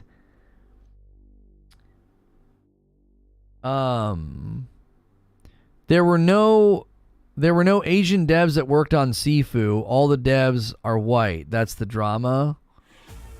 Really? Man. I wonder, that's so weird why that seems to matter.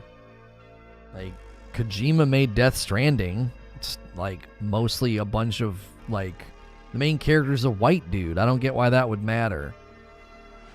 It's a flawed comparison, though. Souls games have save points and telegraphs. In Sifu, you have no save points, and in Sifu, instead of telegraphs, you're supposed to memorize their combos. Huh. It did seem like a lot of their attacks were not meant to be reacted to. They were meant to be memorized. I was like, there's no way I'm going to react to that. It's too fast.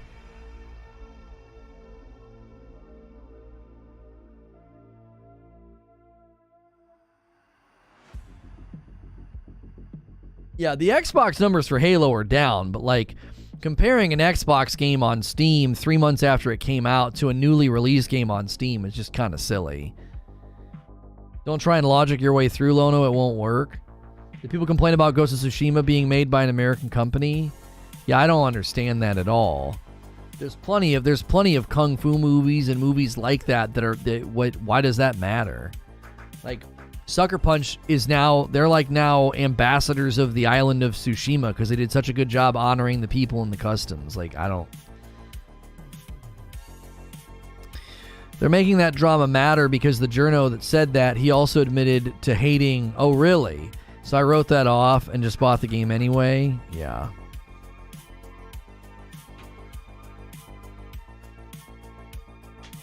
I feel like a lot of gaming journalism now is not a lot of it. I feel like some of it is just doing that. Just like basically baiting controversy that isn't controversy.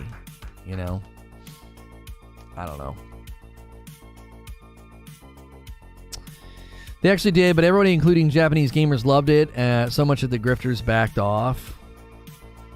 Yeah, I remember I saw something that I didn't realize that like Tsushima had been criticized by some people about aspects of it or whatever. But it didn't seem to get any traction because people actually from the island of Tsushima were like, it's a beautiful game. What the frick are you talking about? It's like non-traversy. Yeah, like it's not real controversy. It's like, it's just so manufactured. I don't know. It all feels so manufactured. It's like, well, this will get clicks either from people that are looking to disagree and call me stupid, right? Either from people that are just going to disagree and call me stupid, or from people that agree. Like it's either or. I don't know.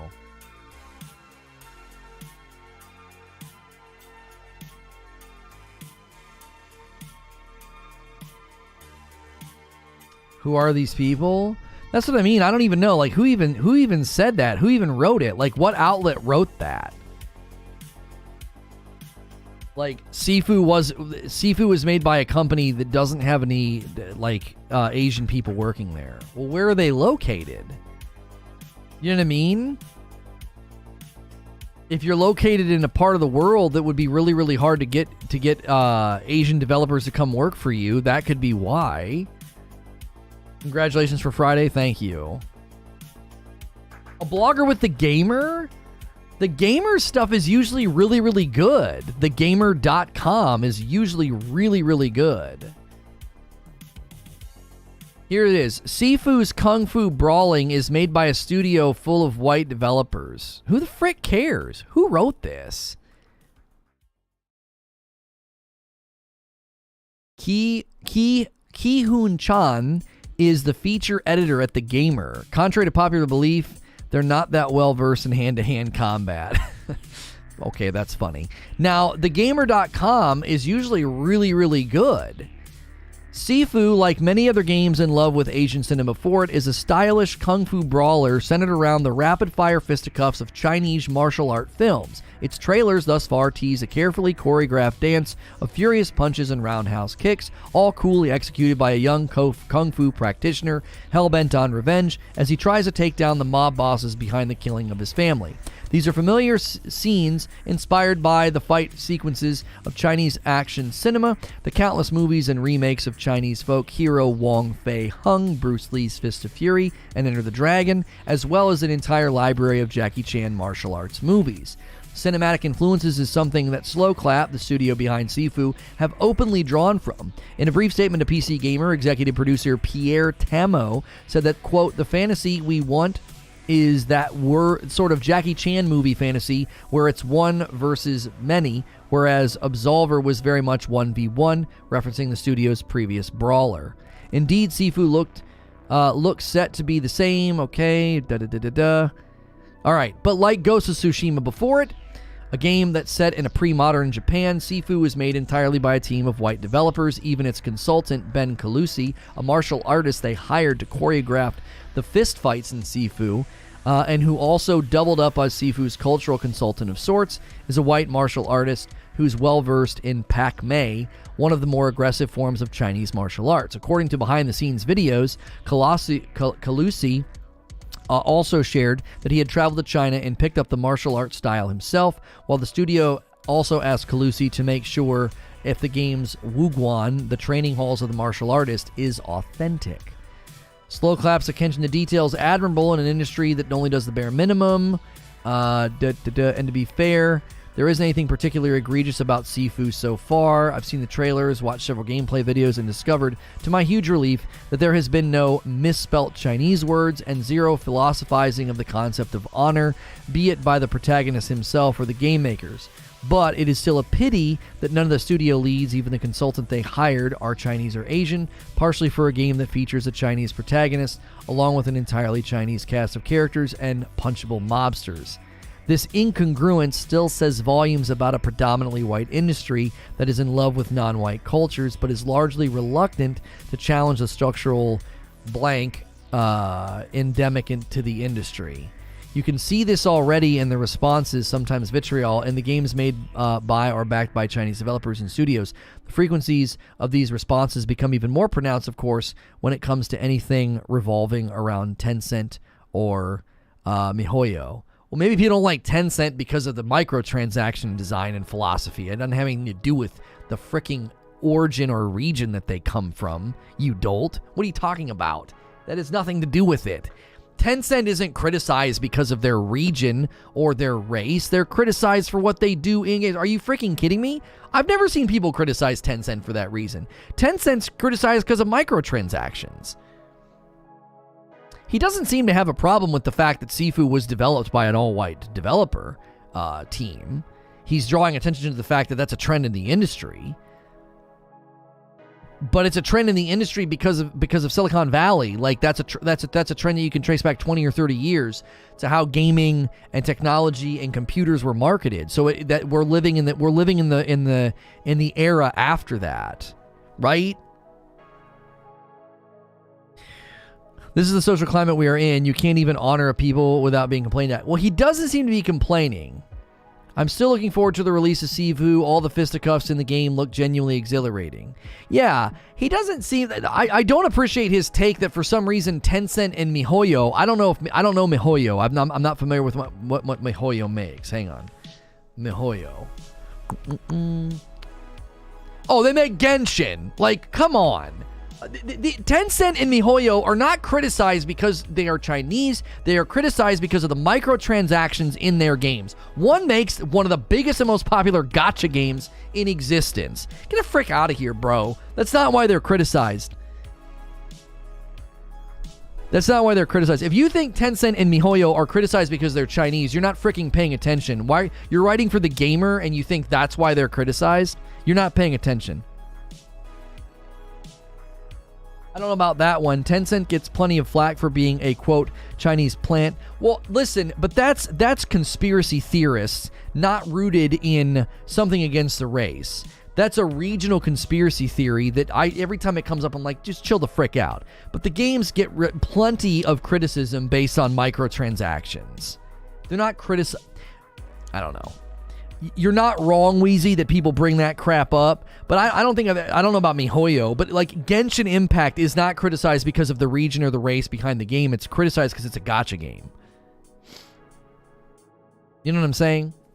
And the general trend in gaming developers in the West or even in other countries to be predominantly quote unquote white, if you want to analyze equal opportunity and if that why it's happening, or do you want to analyze like the sociological norms of the past 30 years that led to that? Is it systemic and hateful, or is it pure correlation depending upon what was marketed in the early 80s and who bought it and who got interested? Also the psychological difference between like people who are interested in things and people. Like there's obviously also trends in the development world. It's predominantly men. And some of that has to do with like psychological differences between men and women. Like men are more interested in things. Men dominate the engineering field. Women dominate the nursing field. That's not something that people manufactured somewhere. Like hospitals aren't like, we want women. It'll make people feel more comfortable. No, it's a psychological trend. It's traceable. It's measurable. Across the globe. Multiple areas of study have proven that. So like if you're going to look at like the developer trends and just immediately say, well, it's systemic R word, maybe. Has that been definitively proven? If it has been definitively proven, where has it been proven? And is it unique to certain studios, or is it studios across the globe that are like, no, here are well-qualified developers and engineers, but we don't want to hire them.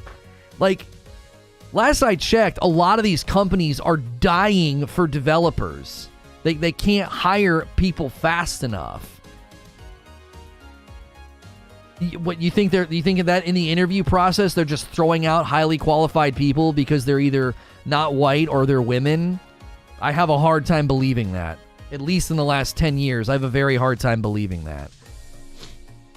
Maybe in the early 80s, maybe in the early 90s, but now? What the frick company is doing that? These companies are trying to hire hand over fist. Project scopes are getting larger, studio budgets are getting larger, live services becoming the new norm. They need as many developers and engineers as they can get their freaking hands on. I have a severe doubt that these companies are not offering like equal opportunity entrants. I don't know. I have doubts. What time am I playing Sifu? In about an hour. I've not seen it definitively proven that the industry is doing that. I haven't seen it definitively proven by any of the articles I've read, any of the studies I've read. All I see is pseudo-moralistic CMs tweeting about it. You know, about and then the whole thing with Blizzard Activision. Like, we've seen pseudo-moralistic, uninformed takes on equal pay that haven't analyzed the actual industry itself, that hasn't analyzed any of the trends that led to where we are right now in 2022. So much of it seems like people waxing eloquent and trying to smuggle an equal outcome. That's what it feels like. Like companies are supposed to go hire somebody so our percentages look good. Like look at the hiring reports for some of the biggest companies out there. They're dying for people to come work. They've got huge projects that they're trying to work on, and we're supposed to believe that they're like turning people away. I don't know.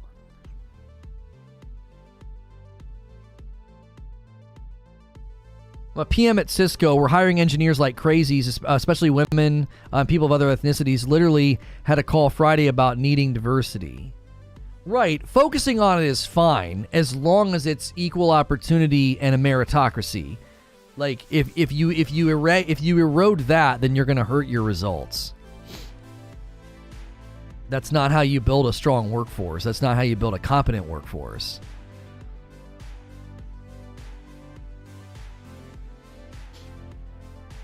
Have you seen the trend where people were sharing their income as transparency? Yeah, I mean, but we've had that income debate before. I worked at a call center. Me and my friend both got offered the same job, and he was paid more than me because of his experience. Now, if we would have both shared our income at that time, and I was a woman, I could have claimed I was paid less, and that's why, and that wouldn't have been accurate. You'd have been like, see, here's another example. It's like, no, I was offered less money because I was less qualified for the position than him. They could use him in more. Capacities if need be. He could step into roles if need be. If somebody called out, he could help with training materials because he had a background in training. He was given the same title as me, and yet was offered more money. And on paper, you'd have thought, oh wow, yeah, that's not fair. They were offered the same position. I actually worked for the company longer than him. That was the other thing. I had been in the company 11 months. He had been in the company 5 months. But his resume was more impressive than mine, so he was offered more money because that's called a meritocracy. Like he was paid based on merit. And it was good that they did that. It was good that they did that because they got a really good employee. If they would have offered him the same as me, like entrance level salary, managerial salary, he'd have been like, that's not enough money, and he wouldn't have taken it. So they got a good employee, they got a good training manager, they got a good versatile employee with a great background because they offered him a good salary. And then they offered me entrance level managerial salary because it was my first management position. And I kicked tail and was awesome and did a great job, but that had nothing to do with what we were offered when we got hired. What we were offered had everything to do with our background and our resume.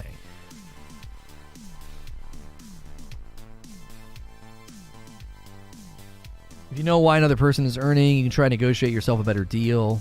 It only helps the company to hide salaries. Sure, like hiding salaries, we could talk about that. I mean, you want to talk about like the corporate world having a vested interest in hiding salaries.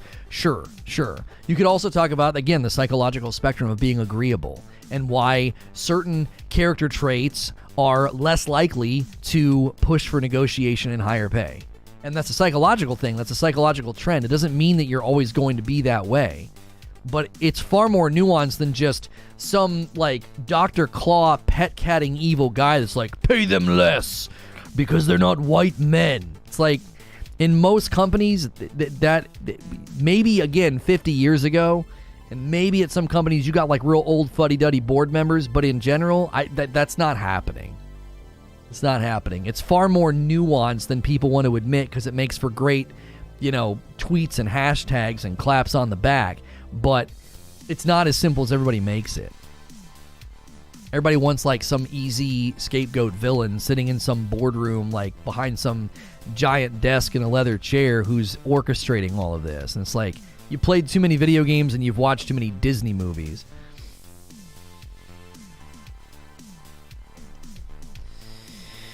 I'm black and I'm tired of everything being focused on systemic. Yeah. That's the problem is sometimes, again, you can have systemic situations that are not, like, systemically caused by, like, actual prejudice, but systemic results that are caused by something that is societal 50 years ago that we're still trying to fix, but you don't fix it with equal outcome. You don't fix it with equal outcome.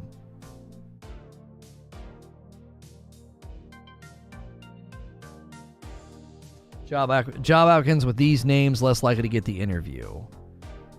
That's a correlating factor in what we're talking about. That doesn't contribute to a conversation of people who are like, well, I'm being paid less and here's why. If there is at least one instance where people are paid less for other reasons than their gender or skin color, then you can't presume that every single time that's why. That's the most unscientific way to argue anything. All you need is one example of people paid different wages for the same title based on merit. If you have one example, then it's not scientific to act like all the examples are rooted in something that's hateful or mean. It's not scientific.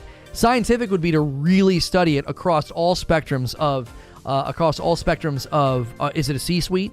Is it an industry trend? Like, how many bricklayers can you find that are women, right? How many male nurses can you find? Well, that's an industry trend. So you'd have to go within that industry and you have to scientifically study that industry, right? You'd have to study that industry and say, where did these trends come from? And sometimes you're never going to have an explanation.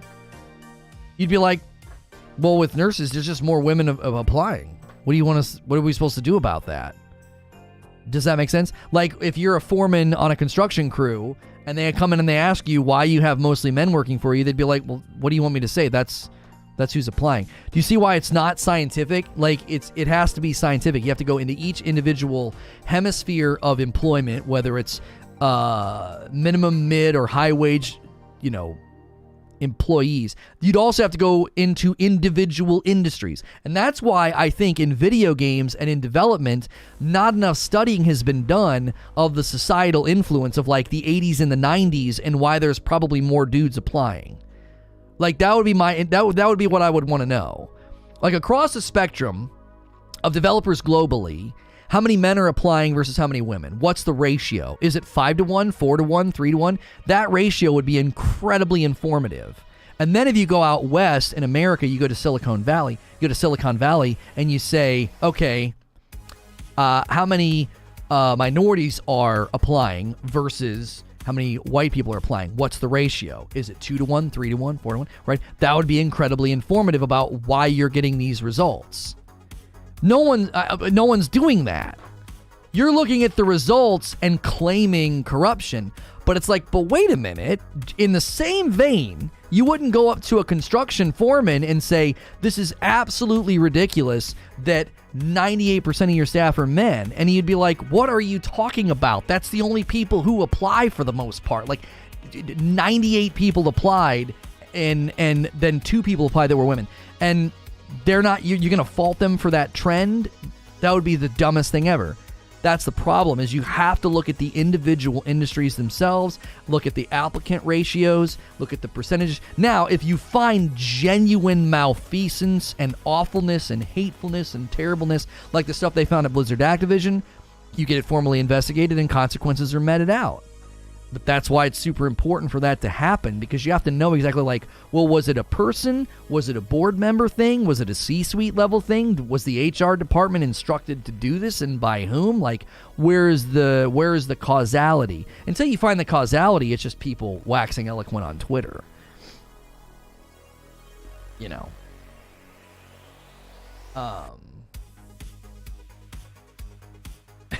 My Creature says, my wife, a black woman, mind you, is yelling from the other room. Tell him, Lono. Thank you.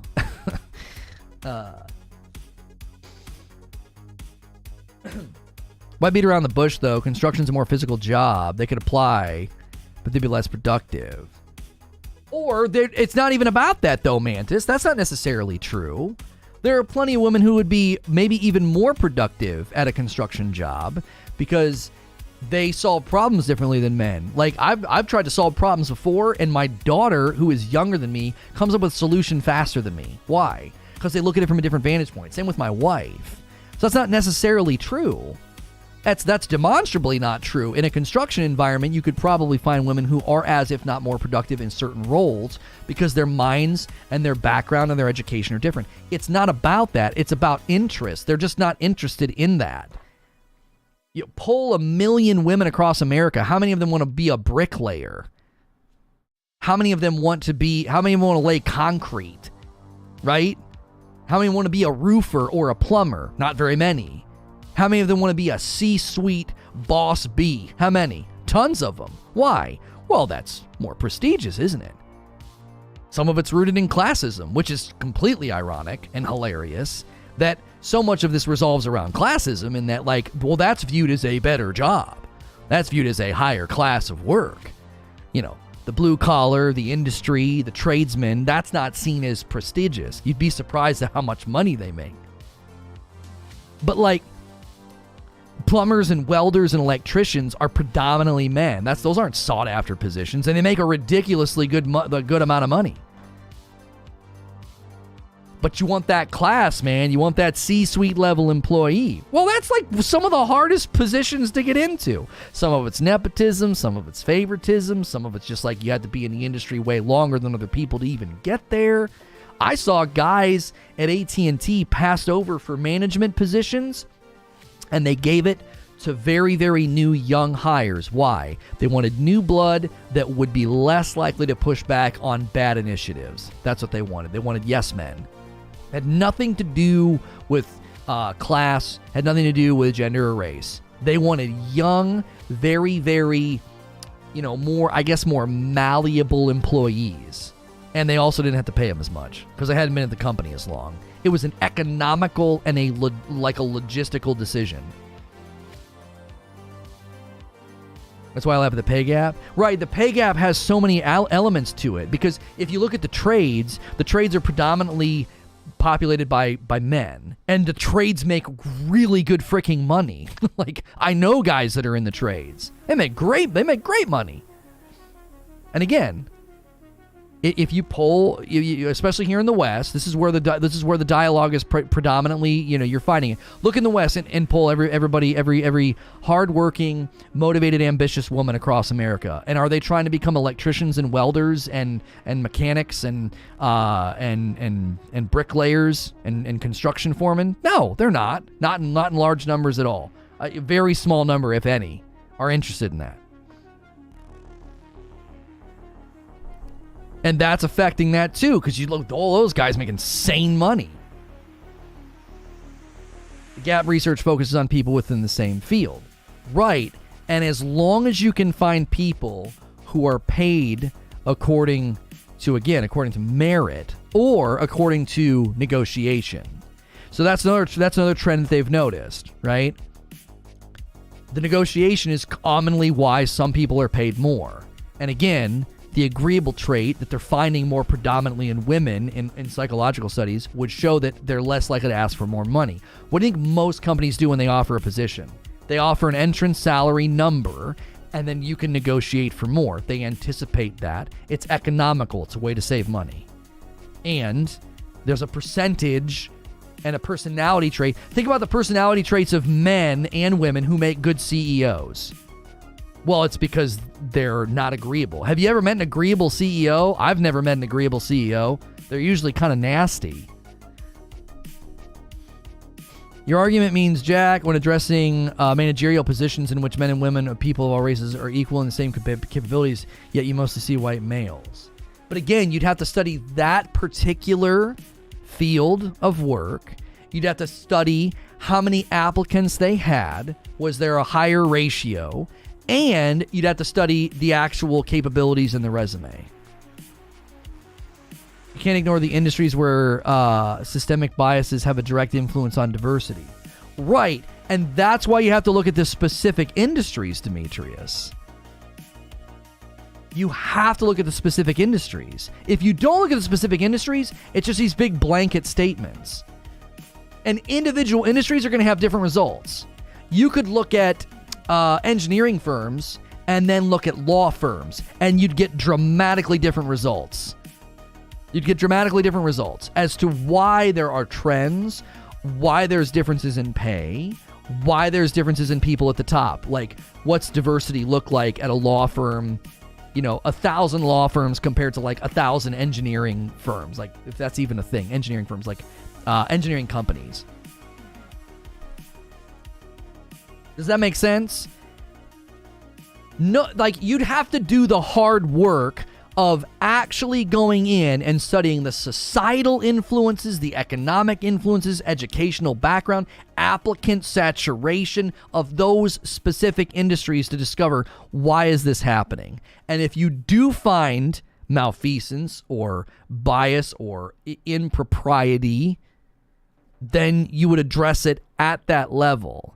But to act like there's just like this nationwide, it's like, that's why most people look at this and like, what in the frick are you talking about? Because the average person working right now isn't paid like that.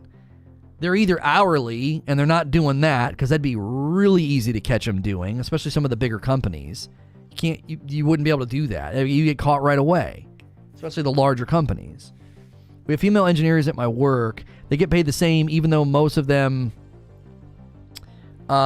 just do this, and it's weird. My van is covered in crap, and there's looks like someone's front room. That doesn't sound like an actual argument. Look at the demographics too. 50% of the country being an ethnicity will translate into higher representation of industries in that country. Right. Again, you got to go to the city that the industry is predominantly located in. Like if you go out west or you go over to parts of the country, you're going to have that as well, because it's going to affect your applicants. I'm not going to sit here and pretend that there aren't bad companies doing bad stuff, but people talk as if like it's like this super widespread thing, and it's terrible and it's everywhere, and it's like, I got to admit, it's probably mostly C-suite level, and it's probably at most of like the companies that are getting drugged for other bad stuff too. Which means, is it maybe more indicative of like really crappy companies and not like a widespread Western problem?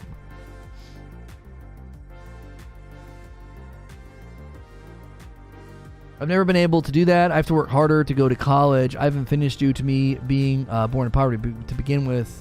But if I could, I would. Well, there's a variety of degrees of challenge in life that are going to make it harder for you to do things. Just having, like, if you just come from, like, a family who's well off enough to buy you a nice used car when you're, like, a teenager, that's a gigantic societal leg up. Why? Because in some of your most formative years, you can get a part-time job and start to earn some money, and you can set that money aside to get started at college. It forms your work ethic. It starts to fill out your resume at a young age. Like, that's a giant propelling force into life. So those advantages will have a huge effect, surely. That would be a societal, cultural thing that you'd have to go down at that microcosm and analyze. What city were you born in? Were you in a home with a single parent or two parents? Were both parents working? Where were you on the spectrum of annual income? Were you below the poverty line, added above it? Where were you in that spectrum? What's your family's, educational background? Like, where do your parents work in the hemisphere of the economy? All that's going to influence like your thrust out into society, and to varying degrees, you'll have more challenges than other people. Surely, you'll have sort of intrinsic, that's the hand you're dealt challenges in your life, certainly. And some of that is like 100% related to, it could be related to gender or race, depending again on where you were born. But I think we do people a disservice by acting like, well, you're going to go get hired somewhere and there's automatically going to pay you less. There's automatically going to pay you less. That's not necessarily true. In some industries, maybe. In some industries, maybe they offer you the entrance salary, but you don't want to try to negotiate for more money. You're happy to have the job. Why? Well, because you look at the societal reality and you say, oh well, almost nobody from my background works in this field. So that's going to make you more likely to take the entrance offer.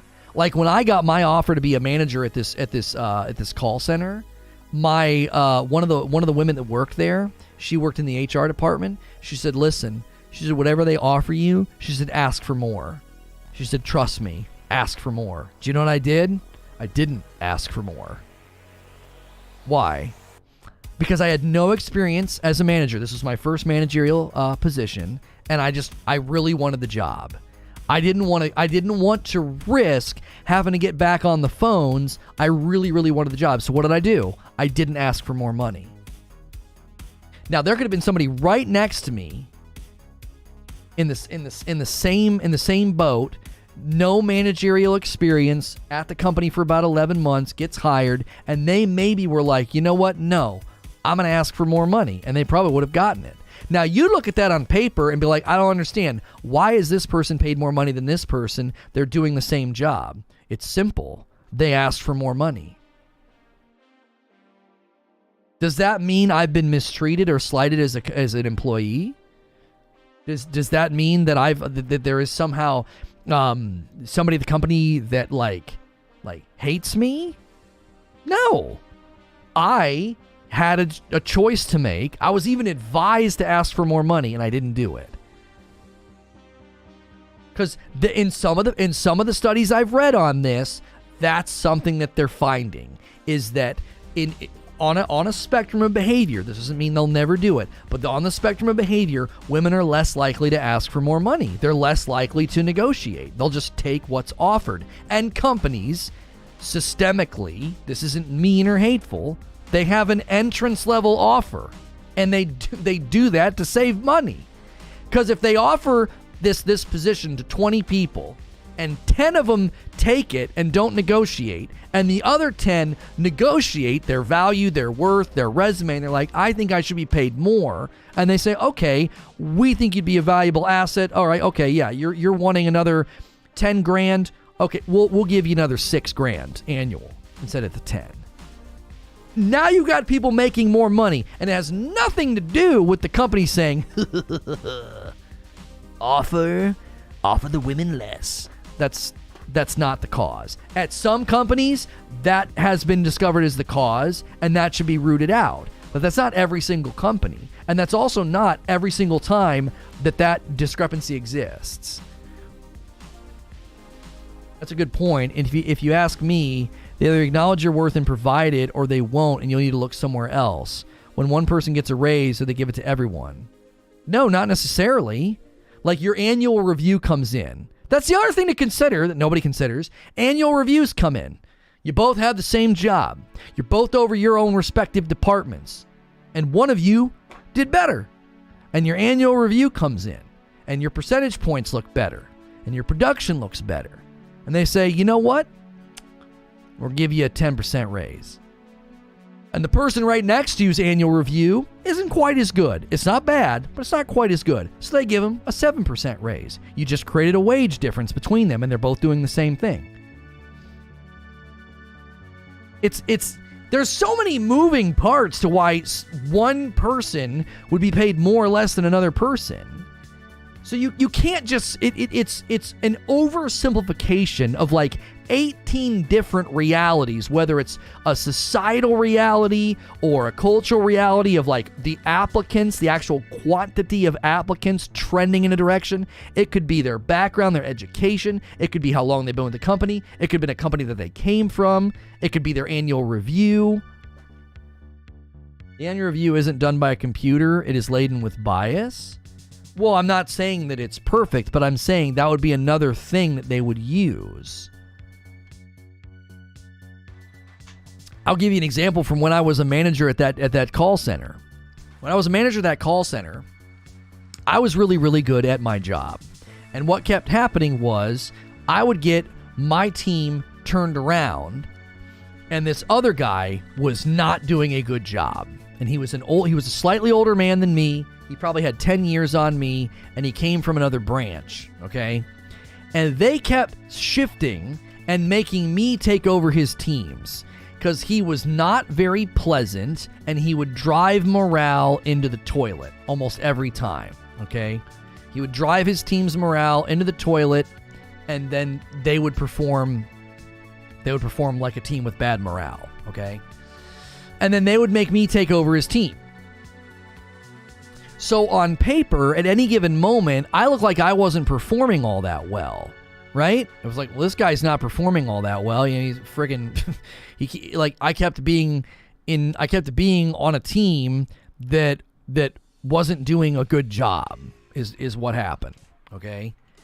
So you might look at that and be like, well, on your annual review, and that's why I got really aggravated, and I got in an argument with the branch manager. I said, you're going to pull up my annual review, and you're going to look at all these teams I was over, and is there going to be some record of the fact that when I was in charge of the team did very well, and when he was in charge of the teams, they did poorly, and you kept moving us around. So he kept getting to be in charge of my teams when they were all-stars. It's like, well, then the area manager comes in, looks at the numbers, and thinks, well, this guy's crushing it. When he wasn't crushing it, he was terrible. They kept handing his teams to mine, right? And so, thankfully, the branch manager was in my corner, and she was like, no, they're well aware that this guy's not very good. Like, they're well aware that, he's underperforming. So they're not looking at like each individual time you're on the team and each individual time he's on the team. They understand that you've kind of been the one that are turning these teams around. So I was viewed as like an asset to the company instead of, because again, if you would have just taken a snapshot at the company at any given time, you'd have thought I was terrible. I was always on a team that was struggling, and then as soon as the team turned their numbers around, they'd yank me off that team, and he'd get to basically like take over the like a VIP or like a really high performing team. So it's very easy in a scenario like that to look at that and just like get a snapshot of the employees and be like, well, this guy's good, this guy's bad, and not really know the full picture. But by and large, annual reviews are pretty reliable. How well did your department, how well did your initiatives go, right? Did they go well? Did they turn good numbers? Did you make good decisions? How's your staff been? They're reporting to you. How's their performances been? All that comes back on you. If women did make less than men for the same job, they'd be hired more than men. Why would a company waste money hiring more expensive workers that can do the same job? Well, there are instances where they're paid less, Techno, and sometimes it's sinister, and sometimes it's not. That's why it has to be analyzed. You can't just look at it every time and say, oh, that's wrong. As with my example, me and my friend are offered the exact same position. He was paid about 10 grand more than me a year. And if you'd have looked at that on paper, if I was a woman, you'd have been like, oh, look at this. Here's another example of a woman making less than a man. But if you know the full scope of the story, you would know that, well, he was offered more because he had a background in training. He was a manager at a bank for X number of years. He brought more to the table. And so he was paid more. If you don't analyze every time it happens, then you can't automatically conclude it's sinister. That's the point.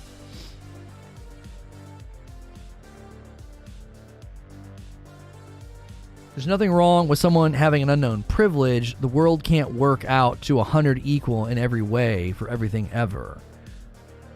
It is fixable, but not fixable in our lifetimes. It doesn't mean it's not worth trying. The fact that we must, otherwise humanity is doomed. Oh, for Pete's sakes. The problem is that having a conversation like this, Vanessa, is that you speak in such like a far-reaching broad way that there's no way to even have dialogue about it. Like, how could we possibly fix what it is that you're talking about? Like, humanity is doomed. So hyperbolic, so far-reaching. Systemic doesn't equal sinister. Systemic also doesn't equal being wrong. Just because it's systemic doesn't mean it's wrong. You can describe it that it's systemic that there are more women nurses. Does that make it wrong? It's systemic that there are more male plumbers and bricklayers. That's a systemic reality. Is that wrong? Is it automatically wrong? That systemic reality could be representing and the result of other correlating and other causalities that are not inherently wrong. You can't that's the other thing. You can't automatically assume a systemic reality is the result of wrongdoing or something immoral or unethical. It certainly isn't the case with nurses and bricklayers. So why do we automatically assume it is at C-suite level salaries? That's the question. That's the question. You have to break it down at that level, or you'll never fully understand what it is that brought about the result.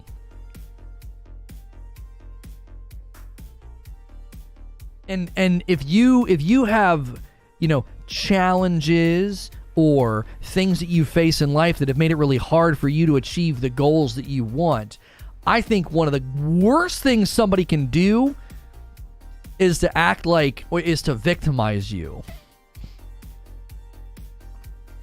I think that's one of the worst things they could do. That's not helpful. Now, calling a spade, like if you were slighted or denied something in a hateful, terrible way, yes, addressing that, labeling it, even grieving it, having healthy anger about it, that's all well and good.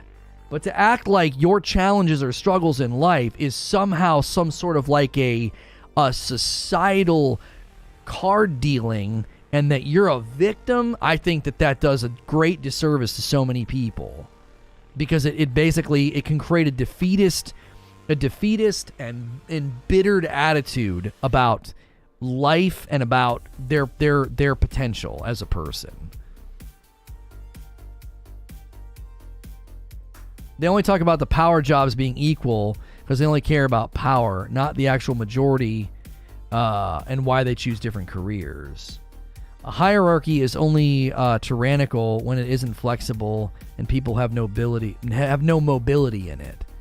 Yeah, that's a pretty. I think that's a decent quote. I think I think Peterson gets some of this stuff right. I don't think he gets it all right, but I think he gets some of it right.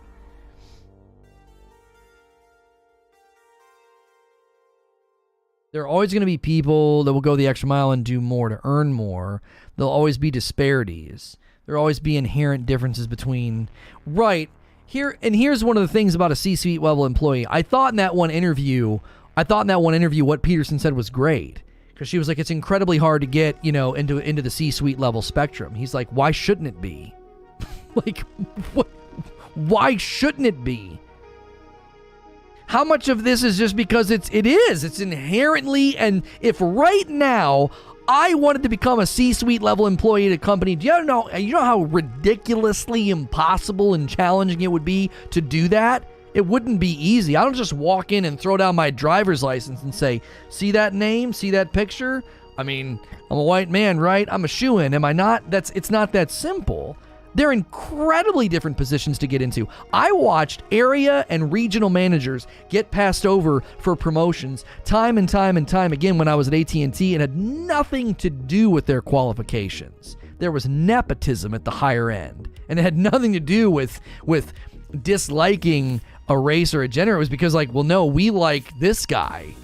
This guy over here is more agreeable. This guy over here is he's not gonna cost us as much. He's cheaper. And that's why a lot of the times they got passed over. You can't just ignore the cards you've been dealt. Going into corporate America as a black man when you have no concept of the biases you'll be facing is a recipe for disaster. Oh, no. Demetrius, that's why I said victimizing you does you a disservice. So my daughter has an egg allergy, right? And so she has to face that reality. That knowledge of that reality is something she has to deal with. Okay? I would do her an incredible disservice by victimizing her and making her seem like her lot in life, she's a victim and she can't go do these things that she wants to do, and it's so unfair, and all these food companies are just mean and awful. That would not help her at all. I'm shackling her to an embittered, defeatist mindset about her egg allergy. But if I tell her, this is a reality you have to live with, it's going to be challenging. It's going to be hard for you, right? Like if you had a child who maybe they lost a limb in an accident, maybe they lost their arm, okay? That's going to be a huge, enormous, almost unfathomable, for those of us that haven't experienced it, that's almost an unfathomable challenge that they're going to face in their life. But you would do them an incredible disservice by victimizing them and talking to them like they're a victim. The system just isn't going to help you. Right? So acknowledging the challenges, and the fact that you're going to have to work twice as hard. as other people because of this, because of the cards you've been dealt. If your family was poor, or if, you didn't get the education that you needed or whatever, you couldn't afford a higher learning or degree or whatever. Sure, significantly challenging, but there's a giant difference between that and what I think a lot of the dialogue does. There's a difference between victimizing someone because of their race versus making them aware of hardships they're likely to endure. Right, and Demetrius, so much of the dialogue sounds like a bunch of blaming and complaining. Like, owning privilege or owning challenge is so much different than most of the dialogue that I see. It isn't about victimization and defeatism, but recognizing the systemic problems, educating others who might be ignorant of them, and work to fix them. Well, so how do you propose we would fix the trends of wage problems and hiring problems within, let's just say, American video game development companies? How do you fix it? What do you do? Other than punish the bad actors, how do you fix it? I mean, obviously drawing awareness and talking about it is step one. But look at what some of these companies are already doing. They want to satiate the public, do they not? So what do? Well, they give you equal outcome so that you be quiet. They want you to be quiet about it. They want to look good, so what do? Well, they give you equal outcome. It's really easy for companies to do that, by the way. You shift personnel around, and all of a sudden it's like, well, look, we have X number percentage of women in this field, and we have X number of minorities in this field, and they give you equal outcome. Did that solve the problem? Did that open doors for you? Did that open doors for other people? First and foremost, are the doors closed? In general, I think in a lot of these fields, the door's wide open and they're dying for applicants, especially in engineering and development. They are dying for applicants.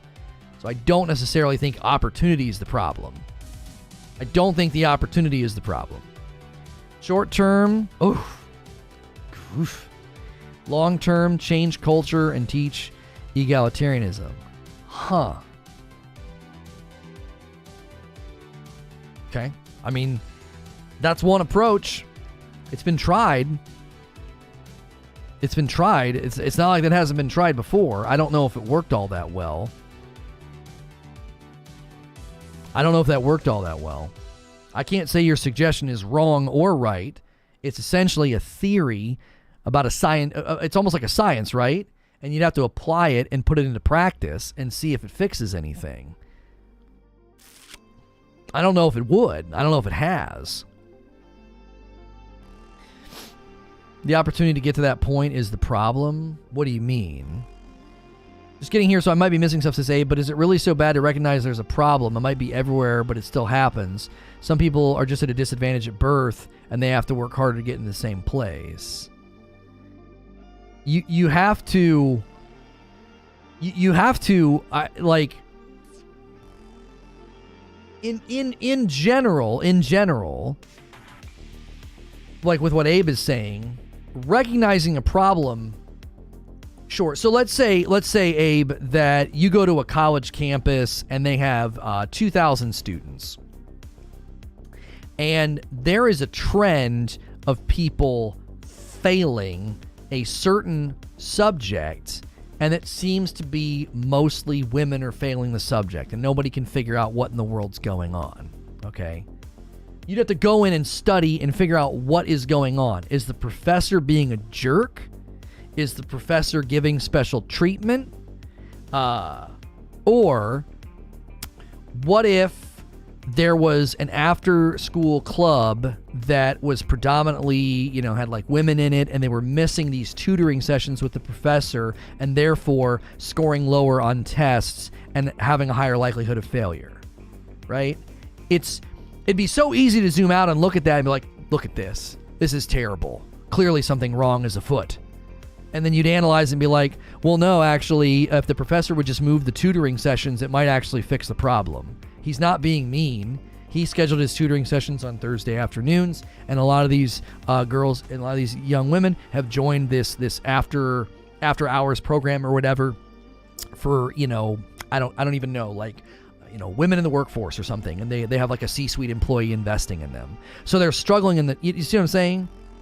They're struggling in the class, and they're failing, and when you find out the real reason why, it's not sinister, it's not mean, it's mostly circumstantial. You see what I'm saying? So this problem exists in multiple fields, in multiple levels of employment, right? It doesn't necessarily exist at the hourly level. It certainly doesn't exist at the trades. It exists mostly like upper level C-suite.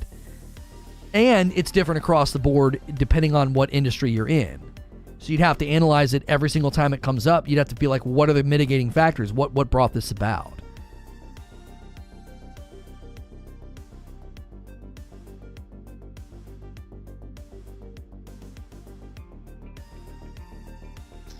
As you put it, the practice is to interview minorities, not hire minorities. If the bias still exists within the hiring positions, simply interviewing doesn't cut it.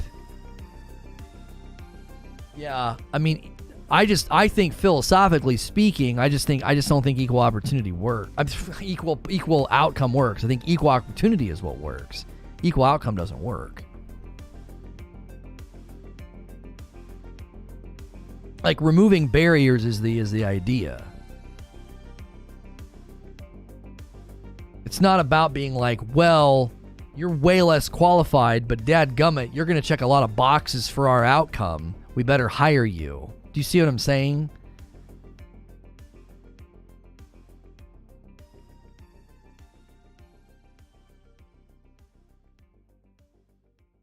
A 2009 Princeton study showed that Asians tend to score 140 points higher on the SAT than whites have the same chance at admission to top universities. Wait, but why did they have to score higher? I don't understand. A 2009 Princeton study showed that they had to score 140 points higher. Why?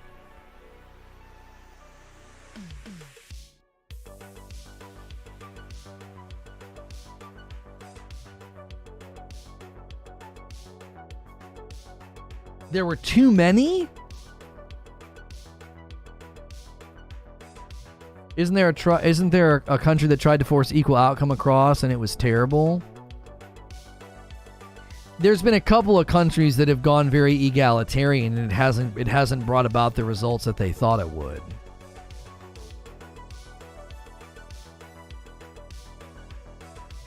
Equal opportunity doesn't exist. Harvard right now is turning down Asian applicants in the name of diversity. Really? So I'm assuming there's just too many applicants. African American and Asian job applicants who mass race on resumes seem to have better success getting job interviews, according to research by Catherine Aselis and colleagues. Right, and so you'd have to then find out what areas of the industry were they applying, what level were they applying at. You'd have to break that down in so many different ways and find out why is that happening. Is it happening in only parts of the country? Is it happening at only upper level? Is it happening across the entire spectrum of the employee workforce? That would be the question. Like hiding that is getting them. It says they seem to have better success getting interviews. By what percentage? That headline reads really nice, but what percentage and at what industries and in what level? Like what level of employee are they applying?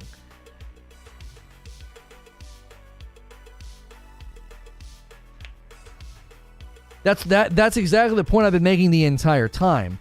Much of the conversation is driven by these sweeping generalizations, and it's like you'd have to look at the individual industries and what's causing the trend.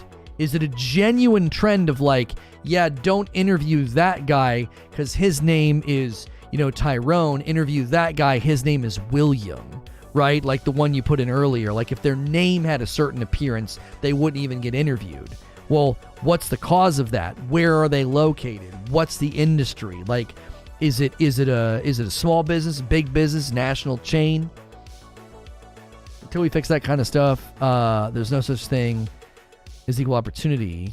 That's the systemic part. It's not sinister. It just is what it is. Yeah, and I think that's the problem, Eugene, that's what I'm kind of getting at is how do you fix a systemic issue that can come down to individual prejudices that you're not going to just erode or get rid of with with law. I don't think you change people's minds with law. And you're not going to get rid of it with equal outcome. So how do you, that's the thing is, I've not seen suggestions on how to fix this. Everybody attacks it with equal outcome. And I'm like, that doesn't sound like a solution at all. Conceding it's a problem and then being like, well, it's going to be a pretty nuanced solution, is it not? There's no way to avoid it. Someone will have bias and prejudice. Right, depending on where you live, where you were brought up, you might read a resume and hire somebody because they sound like somebody with a name from your neighborhood. That might be a thing too. Like, there's so many things that could lead to a discrepancy in who gets the interview and who doesn't.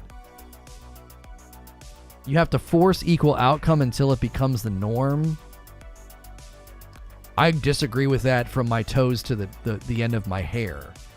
Force equal outcome until it becomes the norm. That sounds horrible.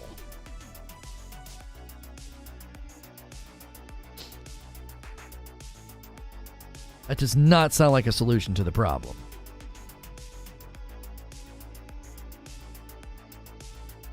That sounds like it would lead to the problem never truly being addressed. Because all you would do is get superficial results. You could walk into any business right now, force equal outcome, and it wouldn't change anything. It wouldn't change anything. It'd be a purely superficial result. It'd be purely superficial. Well, we checked all the boxes.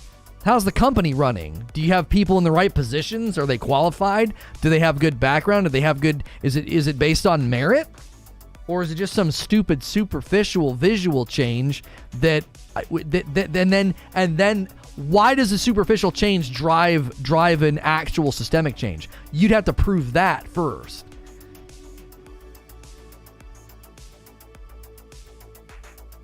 Make all job interviews like The Masked Singer, voice changers, costumes, then the only bias can go off your choice is costume, which is okay to me.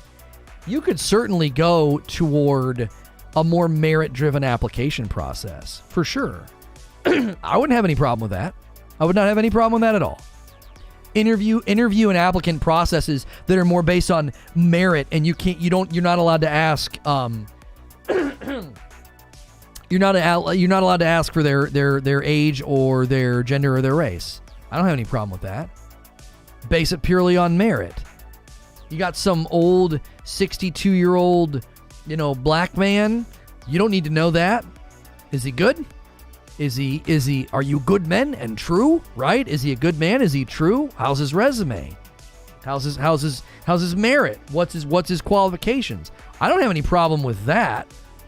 With doing what you can to minimize the impact of things like that. But you can't force like equal outcome and act like, well, that's going to fix the system. Like, think of it this way. If you have a machine that is supposed to make remotes that's going to get me in trouble. Hang on a second. Okay. If you have a machine that's making this piece of paper and the border is green, okay? And you have a systemic problem. The ink isn't mixing properly. And instead of green, it's blue. Okay? The border is blue. Now, you could do a superficial equal outcome solution, and you could say, well, let's just paint over the blue with green.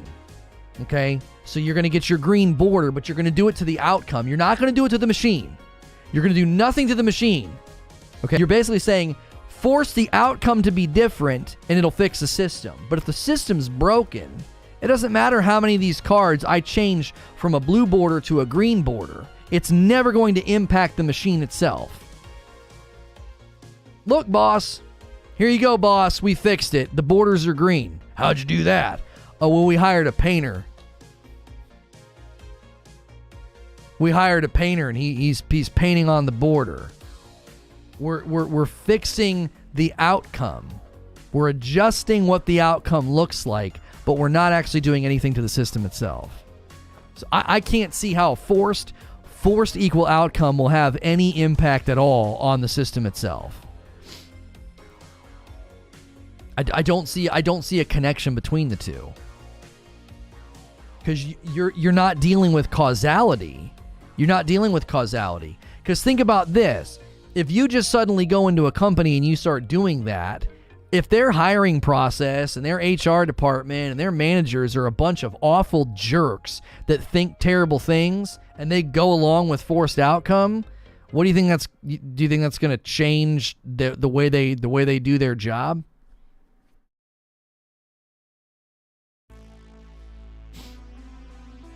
We force people into jobs they didn't want, or we force people into jobs or we hired people into jobs that they weren't qualified for. You're not okay with forced outcomes, but I'm not okay with people literally not getting a chance at a job because their name is too racial or they checked the wrong box. See, but we're going about that problem two different ways, Eugene. You're saying, hey, there's people who can't get a job because their name is too racial or they checked a box that said they were a woman, right? And I'm saying, isn't there a simpler solution here? Isn't there a simpler solution? The hiring process can only see merit and qualifications. It can't see name, race, or gender. Why? To eliminate what you're talking about. To eliminate a potential barrier. And subversively, you might start changing people's minds. You got some old curmudgeon-y guy who, a woman can't do this job, man. There's just no way, right? And he gets an applicant and thinks, man, this person is so qualified. Look at this. Look at their background. Look at their education. Let's bring them in for an interview. And then they come in for the interview and he's like, oh my gosh, it's a black woman?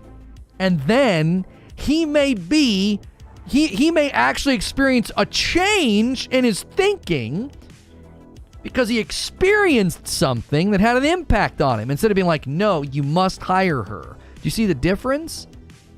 I'm talking about removing potential barriers so that equal opportunity is more purified. You're talking about just telling the guy to hire somebody. That's not going to change anything.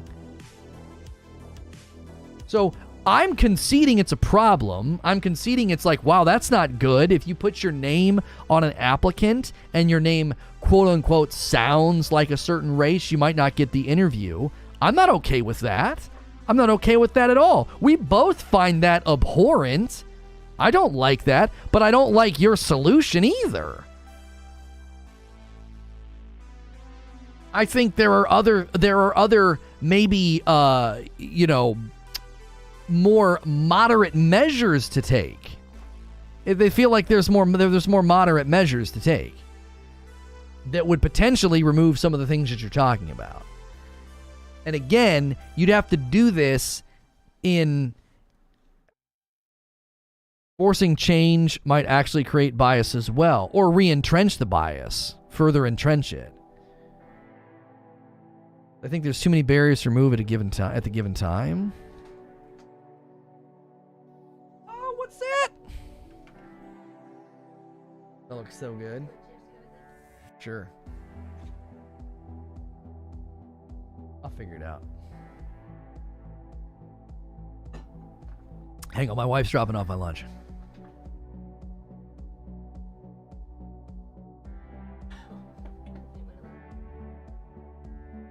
Okay.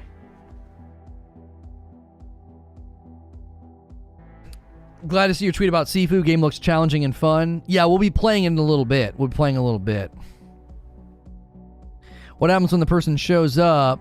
Now, not what the hiring person was expecting, and he passes that person due to their bias. Nothing will change there. So, historically, Vanessa, has cultural change happened because the government forced it, or has cultural change happened because people speak, educate, increase empathy, and have conversations? Like, which do you think has been more effective in affecting cultural change, historically speaking?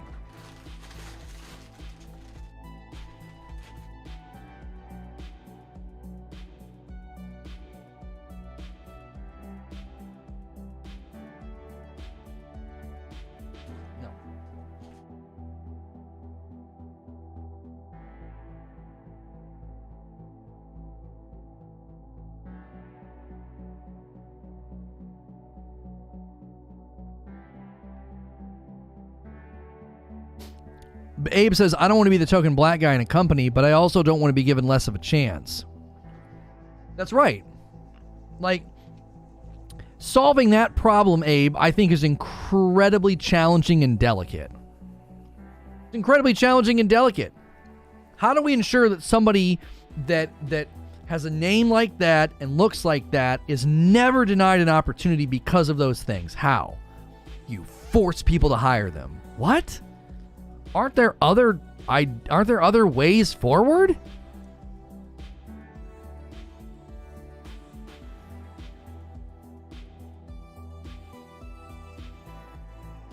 We need a Voting Rights Act for women and minorities. We need a Civil Rights Act.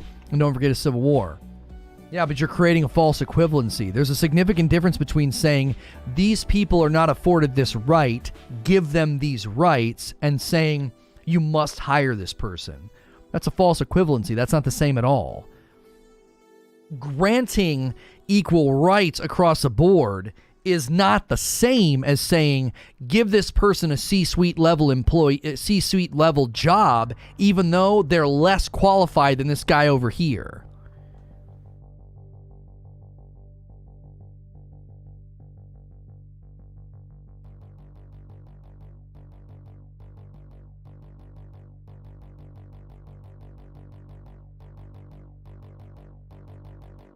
And I think you have it backwards, Eugene.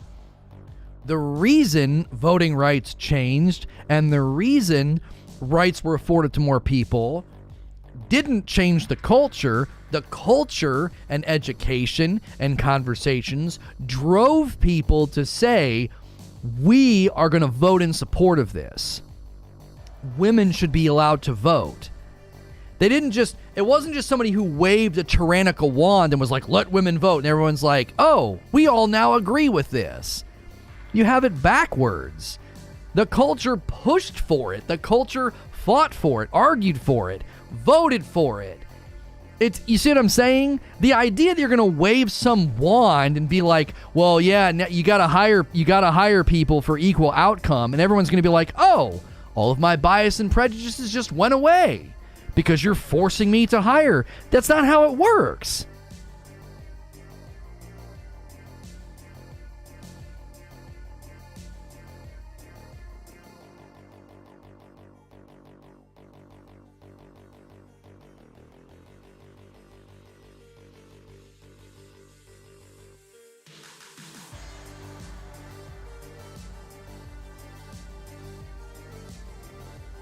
Policy is downstream of culture. That's what I'm saying. That's exactly right.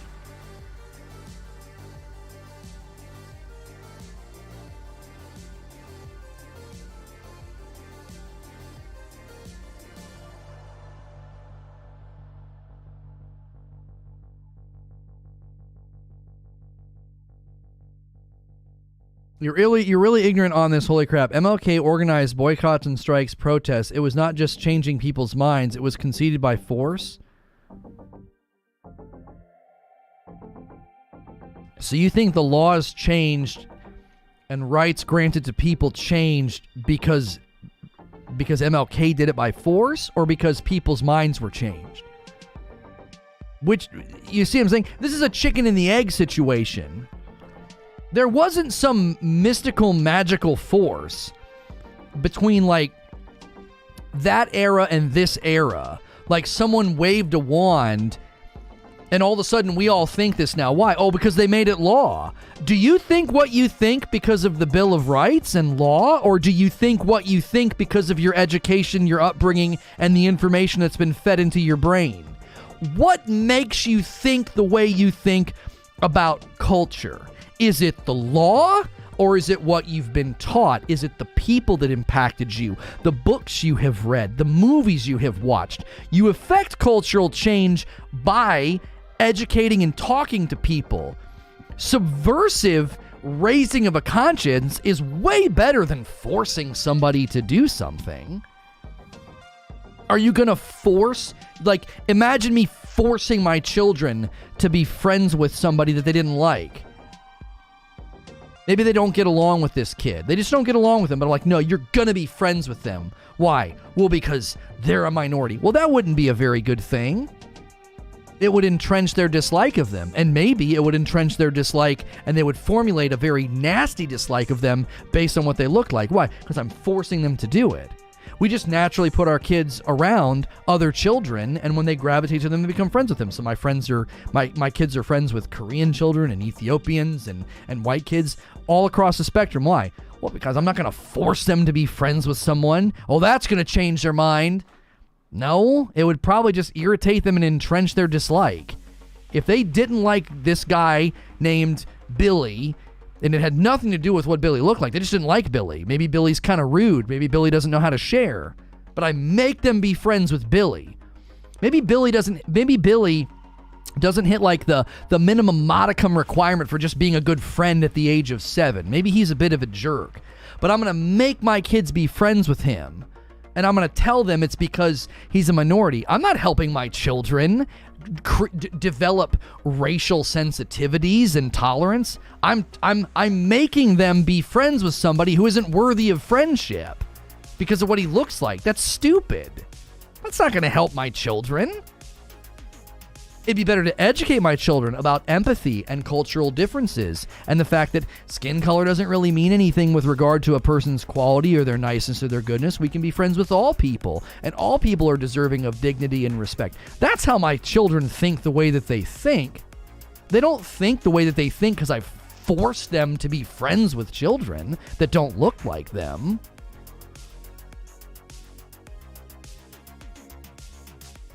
So I eat like... Cultural change in the way that people think certainly brings about law and changes to the law, and then that eventually becomes normative. So most children going to public school now, they don't think anything about the fact that their school has a bunch of different races in it. They don't think anything about it. Why? Well, because it's just normal now. So there is some truth to the idea that if you enact legality, like legal stipulations on the culture, that eventually the culture will think of it as normative and normal, and they'll be accepting of it. But I'm still telling you that result typically comes from the culture and the people deciding this is wrong or we think this needs to change. So if right now you can definitively prove and find evidences of people that are not getting hired or interviewed because of their race or their gender, then you got to address that head on and be like, wait a minute, why is this happening? Is it purely correlating to the town that it is? Like, you find some town in Texas, you might have a trend of your applicants, which results in a trend of who gets hired and who doesn't, and there's nothing mean or sinister about it. You may find that it is sinister and nasty. You would try to educate, you try to have conversations, and again, I think there's probably room for saying, listen, when it comes to application processes, we should be removing a lot of these things that can create barriers to people. Why do you need to know their race? Why do you need to know their gender? Why? Why do you need to know those things? It's just an opportunity for you to be like, well, we don't want another fill in the blank in the office. And then there you go. Somebody doesn't get hired but it has nothing to do with their merit. Like, the idea that it's wrong to say, no, you can't have this job because of your gender or your race. But on the same token, you're going to say we should hire somebody because of their gender and their race. Neither of them are good or a good long-standing solution. They're two sides to the same coin. You're making a decision based off of something superficial. We're not going to hire you because you're a woman. We are going to hire you because you're a woman. Neither of those are reasons to do that. They're both really bad reasons to not hire or hire somebody. They're superficial. It's ignorant. It's like that's not how you hire for a position. We're not going to, or we are going to. Why? Well, they're a woman. They're equally stupid statements. They're equally stupid. Can they do the job? Are they qualified? Are they educated? Do they have a background in it? Well, they were in the circus for 25 years, but hey, they say they can weld. Forced outcome is not fixing the issue. It's just spreading the victims of bias to more groups of people. This is the reason I watch every day. The tangential conversations are so intriguing. Yeah, we got on this subject because Sifu is made by a company that's... they're all white people.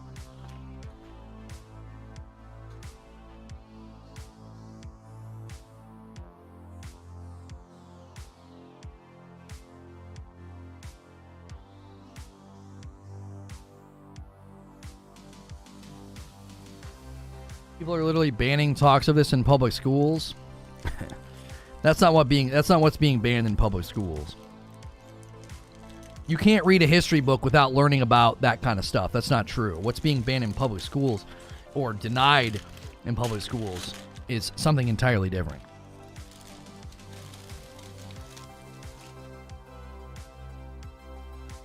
When they don't cut the sandwich all the way through. Are you freaking serious?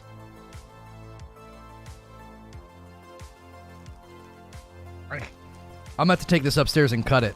I'll be right back. I'm going to take a quick restroom break. We got to transfer to Sifu in like the next 10 minutes. Good discussion, good debates. People are being people are being respectful. Read a textbook from Texas. I didn't go to Texas. I don't know. Sure, there's probably places where it happens. I'm not saying it doesn't. I'm just saying there's not some sinister plot to like change PR. I got Jimmy John's. I didn't cut the sandwich all the way through.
Okay.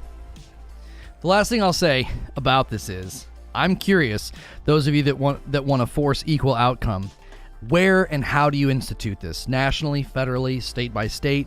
Are you going to force hospitals to hire more male nurses even if they're less qualified? Are you going to force plumbers and electricians and construction foremen? You're going to force them to hire women that may not be qualified or experienced in their field, but they have to create equal outcome, do they not? You're going to have hospitals forcing equal outcome. You're going to have construction foremen, plumbers, electricians. Where do you institute this? Only in specific jobs? Only in specific levels of job? You know, are you going to be the classist and say that it's only C-suite? That's my curiosity about forced outcome. Where the frick are you going to enforce this? Everywhere? Only some places? All places? State level? Federal level?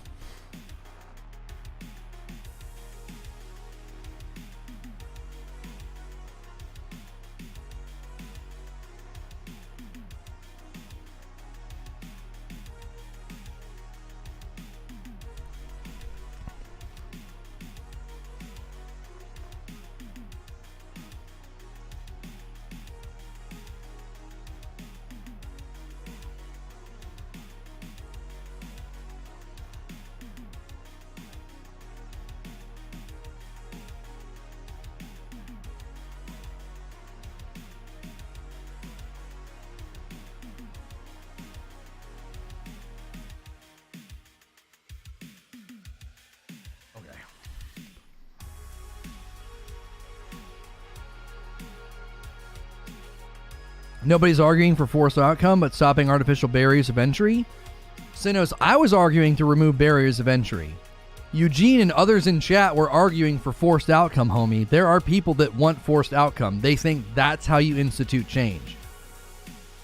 We legit need more male nurses. I'm not saying we don't, but if your applicants are like grossly 7-1, 5-1, whatever the applicant process is, MJ, what are you going to do? The outcome's going to represent the ratio of applicants, is it not?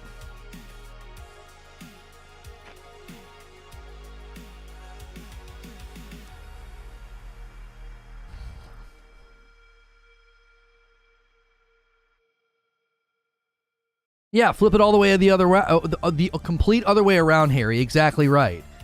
We got to hire this white male nurse because we have to have equal outcome. We don't have enough white male nurses, even though we have a black woman who's way more experienced. Exactly. Like, would you do it in that scenario? Of course not. That seems stupid. It doesn't work in almost any field that you try to apply it. We don't have enough male nurses. We better force the outcome. It's not going to work. I don't want to hit 3 hours. I do not want to hit 3 hours. I got to give you guys the link of where we're going. We got to play Sifu.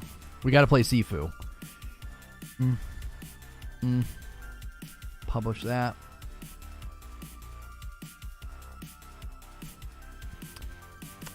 We've done this, and now there's like no gameplay featured on the website, like at all. We got to change that. Upcoming live streams. All right, I'm gonna put a link in chat. It's where we're headed. I gotta end this poll.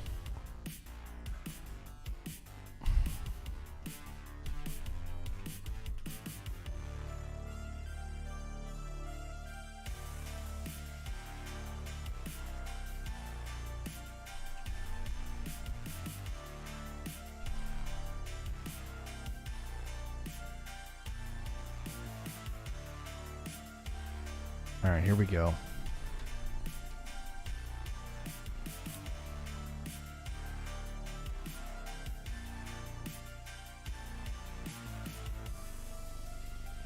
Okay.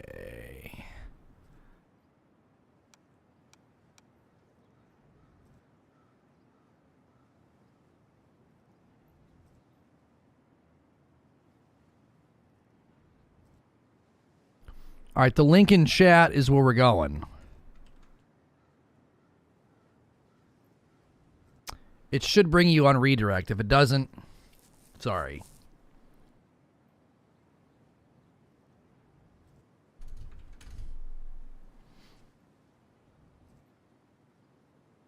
Hey, thanks for clicking on the video. Going to give you a nice look at Sifu. I've played it a little bit. We're going to start fresh. You'll be able to see the game from the very beginning. If you like this kind of gameplay, we do feature From Software games on here pretty regularly, as well as daily gaming talk shows. So make sure and hit subscribe and the bell button so you don't miss my streams. I am going to be bringing people over from the live stream this morning. We looked at the Ghostwire new gameplay. It was a really enjoyable stream.